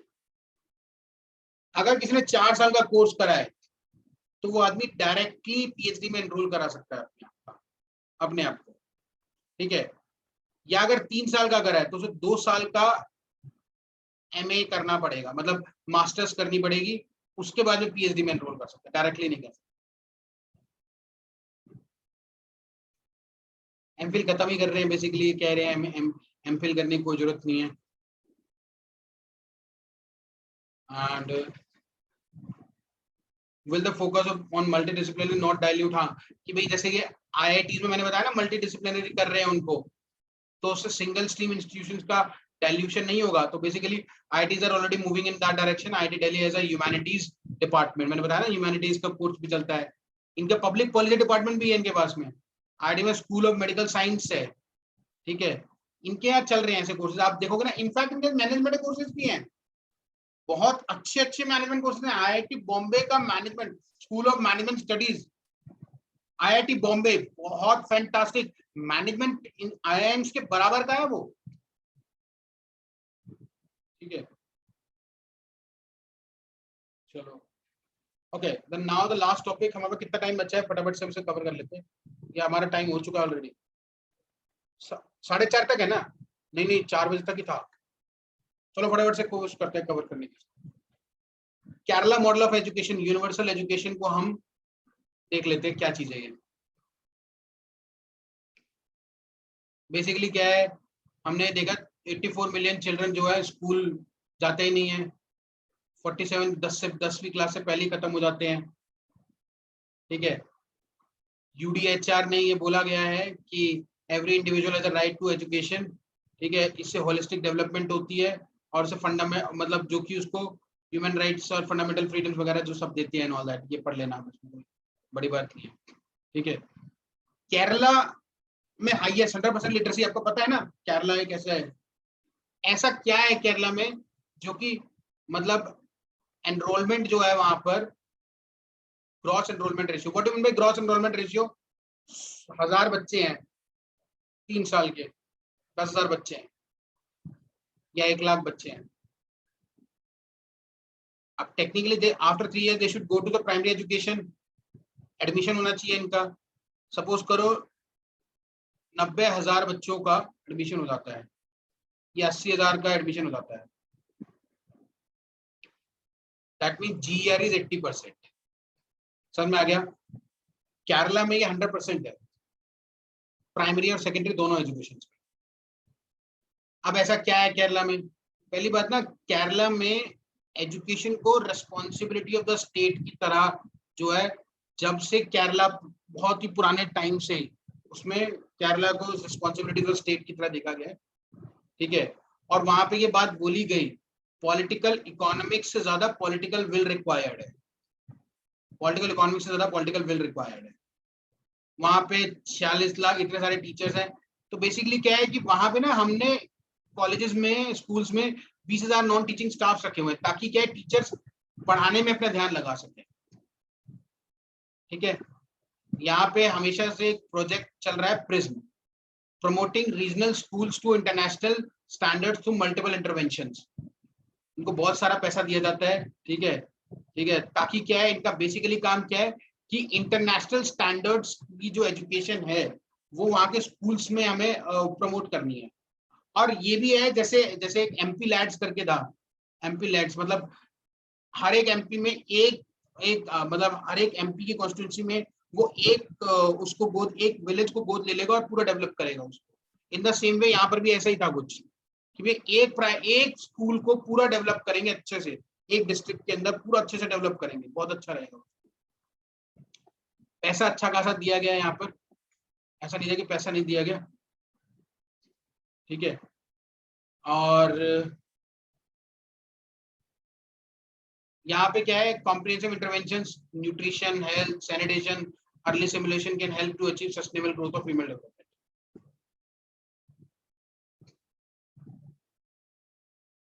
Overall क्या है कि इंडिया में अभी भी जो है 2.7। एक और चीज, हमारा नेशनल एजुकेशन पॉलिसी में ये बोला गया है कि 70% नहीं, सॉरी 6% ऑफ GDP हम खर्चा करेंगे एजुकेशन पे, ये बोला गया है, लेकिन अभी तक हम 2.75% ही कर रहे हैं, ठीक है, जबकि ये टोटल 4 से 6% होना चाहिए, या 6% तो बोला ही गया है अब की बार, ये एक प्रॉब्लम है, ठीक है।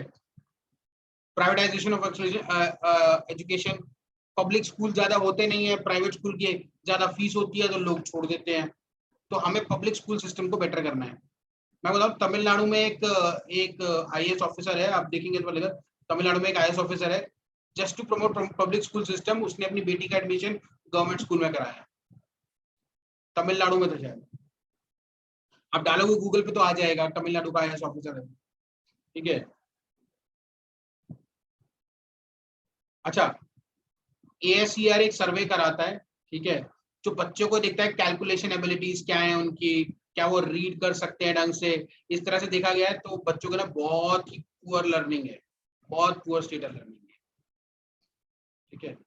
आगे क्या है भैया, स्टेट को एक्टिव रोल प्ले करना पड़ेगा to make education universal to the state, school health, mid day meal scheme, free supply of textbooks, writing material, school uniforms, ये सब करना पड़ेगा, ठीक है, जो कि केरला में किया जाता है। सिविल सोसाइटी पार्टीज में NGO वगैरह काम करे, गवर्नमेंट ऑफिशियल्स वगैरह काम करे, ताकि क्या है कि बच्चों को एनरोलमेंट कराया जा सके। एक जैसे मोहल्ला क्लिनिक है यहाँ पर हॉस्पिटल्स के कॉन्टेक्स्ट में, यहाँ पर मोहल्ला स्कूल कमेटी है जो बिल्डिंग वगैरह, बिल्डिंग, प्लेग्राउंड, स्कूल गार्डन वगैरह की देखभाल करती है, क्या क्या चाहिए इन बातों का ध्यान रखती है। इंक्रीज कमिटमेंट, जैसे कि मतलब सब सेक्टर से, इलेक्ट्रिसिटी, वाटर, रोड्स, इन सब की तरफ को मतलब साथ मिलके काम करना पड़ेगा, सो दैट एजुकेशन को प्रोवाइड करा सके, ठीक है। तो बेसिकली ओवरऑल ये एजुकेशन के बारे में कुछ बातें हो गई हैं, ठीक है। Now you have something to say, अगर एजुकेशन से रिलेटेड कोई बात होती है या नेशनल एजुकेशन पॉलिसी से रिलेटेड बात होती है कुछ, ठीक है। इसके बाद में हमने ये 4 बार, नेक्स्ट क्लास में मैं टॉपिक बता देता हूँ, एक टॉपिक मैंने बता देता हूँ, ट्रांसजेंडर का जो टॉपिक है, we will discuss it in detail, transgender वाला टॉपिक, ठीक है, हम इसको डिटेल में डिस्कस करेंगे, ताकि अगर आपको लग रहा है तो we can spend time on that also, ठीक है। That's it from my side. If you have any questions, you can call me on this number. आपके पास में नंबर होगा मेरा, ठीक है, और कोई क्वेरी हो तो मुझसे बात कर सकते हैं। Any questions?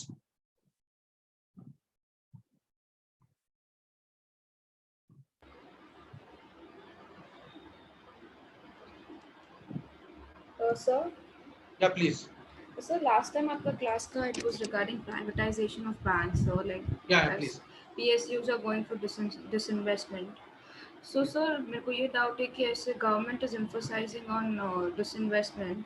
So more private players या through PPP partnership के लिए they'll go for it. तो सर अगर आप देखोगे तो जो प्रायोरिटी सेक्टर लेंडिंग होता है वो मेजॉरिटी PSUs ही करते हैं एंड दैट्स द रीजन उनका हायर NPAs भी है सर. तो अभी कैसे फिर रूरल लेंडिंग गवर्नमेंट कैसे करेगी sir if they going for more of this investment? Good good Ritika. तो आपने सुना है ये बार-बार पॉलिटिकल रेटोरिक में चलता है. पॉलिटिकल रेटोरिक में क्या बोलते हैं? ये तो सूट बूट की सरकार है. वो पता है क्यों बोलते हैं? वो इसीलिए बोलते हैं. समझ में आया? वो इसीलिए बोलते हैं कि तो प्राइवेटाइज कर रहे हैं सब कुछ. ऐसे तो सब मतलब ये तो गरीब लोग मर जाएंगे. ठीक है, ये एक्विजिशंस तो आते ही हैं. ठीक है, बट इसका एक काउंटर भी है. जो मुझे लगता है कि बताना चाहिए. जस्ट अ सेकेंड, थोड़ा मेरे को लिखना पड़ेगा. इसका काउंटर भी है. पहले क्या था, जब पहले की अगर हम बात करें तो पहले RBI का उतना अच्छा कंट्रोल नहीं था. जब ये चीजें प्रॉब्लम थी 1960 से पहले, उस टाइम पर ये खतरा था इंडिया को, क्योंकि ये सबने बोला था. दुनिया के हर प्राइम मिनिस्टर, प्रेसिडेंट ने बोला था कि ये इंडिया जो है, India will be segregated into several multiple India's. मतलब अलग अलग छोटे छोटे देश बन जाएंगे यहाँ पर. लेकिन जिसको कोई एक्नॉलेज नहीं करता, बस गालियां देना पसंद करते हैं इनको. ठीक है, इस आदमी ने सबको गलत साबित कर दिया. Who is he? Jawaharlal Nehru. Very good, very good, Jawaharlal Nehru. ठीक है, क्योंकि उस टाइम ये डर था कि भाई before independence also private players ही खून चूस रहे थे. मार्क्सिज्म ये तो कह रहा है खून चूस रहे हैं.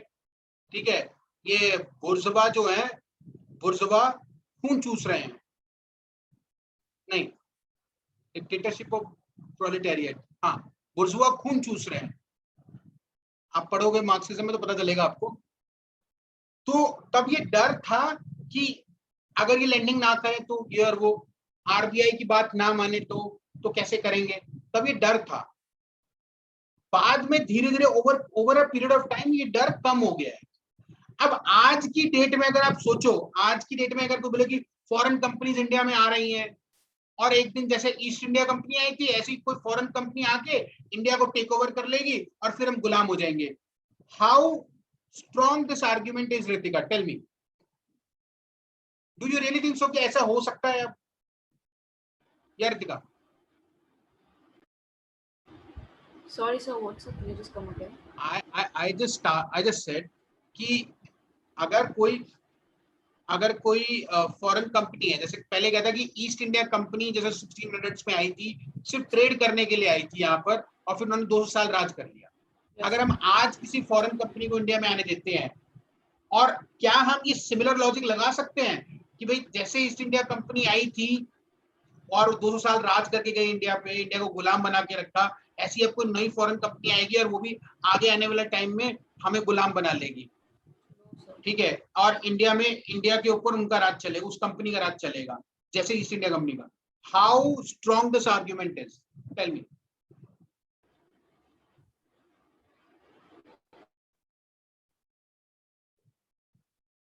क्या ऐसा हो सकता है रितिका? नो सर, अभी तो बहुत मुश्किल है. Yeah. In the same way parallel draw कर रहा हूं मैं. RBI का control over time over the banks has gone up. Control काफी अच्छा हुआ है. इसीलिए ये है कि प्रायोरिटी सेक्टर लेंडिंग के ऊपर उनके नॉर्म्स हैं. अगर ये नहीं करोगे तो RBI जो है इम्पोज करता है, क्या बोलते हैं, बैंक्स पर फाइन इम्पोज करता है. उनको फाइन देना पड़ता है अगर प्रायोरिटी सेक्टर लेंडिंग ना करें वो तो. ठीक है, अब अगर डिसइन्वेस्टमेंट होगा भी, हाँ ये हो सकता है कि वो प्राइवेट सेक्टर लैंडिंग कम कर दें अपनी, पर क्या होगा, आरबीआई इज देयर, ठीक है, तो ये इसका एक अदर साइड में मतलब उतना ज्यादा फर्क भी नहीं पड़ेगा, और दूसरी साइड का है कि हाँ भैया फर्क पड़ेगा क्योंकि ये सूट बूट की सरकार है, ऐसे करके एक्यूजेशंस लगाएगा। You got my point? तो ये प्रॉब्लम है, ये मतलब लोगों के दिमाग में ये चीज है कि हाँ प्राइवेट सेक्टर लैंडिंग नहीं करी तो यार, अगर किसान को तुमने फसल उगाने के लिए पैसा ही नहीं दिया तो हम क्या खाएंगे? क्योंकि sir actually I have also worked in ICICI for a year, सो मैंने देखा है sir, I mean private players और such banks they play really safe, क्योंकि उनको अपना क्या बोलते हैं NPA भी चेक पे रखना है, बिकॉज ऐसे PSL में बहुत रिस्क होता है, यू नो, एंड फिर कोलैटरल इश्यूज रहते हैं, सब कुछ भी होता है, तो उसके लिए PSU उसका तो एक ऑब्लिगेशन होता ही है विद सोशल मोटिव, तो ऐसे अगर बहुत प्राइवेटाइज होगा तो फिर वो बैलेंस कैसे होगा सर? हाँ नहीं, वो तो देखो, ये तो करना मतलब ये अगर डिसइन्वेस्टमेंट हो रहा है तो उसमें कुछ हम कुछ कर नहीं सकते हैं। बाकी क्या है, अगेन दोनों ही बातें हैं कि सरकार कहती है कि भी RBI का अच्छा कंट्रोल हुआ है पिछले 50 सालों में, ठीक है, तो ऐसी प्रॉब्लम आएगी नहीं, पर only time will tell, only time will tell. It is that कि मेरा ऑब्जर्वेशन है सर, आई जस्ट फाउंड। हाँ बिल्कुल सही ऑब्जर्वेशन है आपका, इसमें गलत नहीं है, but the answer can only be given with time. मैं अगर मुझसे पूछो तो मैं ये आर्ग्यूमेंट दे सकता हूँ कि भैया RBI का कंट्रोल बहुत अच्छा बढ़ा है, और RBI ऐसा होने नहीं देगी कि कोशिश करेगी कि प्राइवेट सेक्टर लैंडिंग जो है वो उतना ही रहे, ठीक है, लेकिन कोशिश करेगी कि जो प्राइवेट बैंक है वो भी इसको उतना ही करें, ठीक है, but again only time will tell how it will help.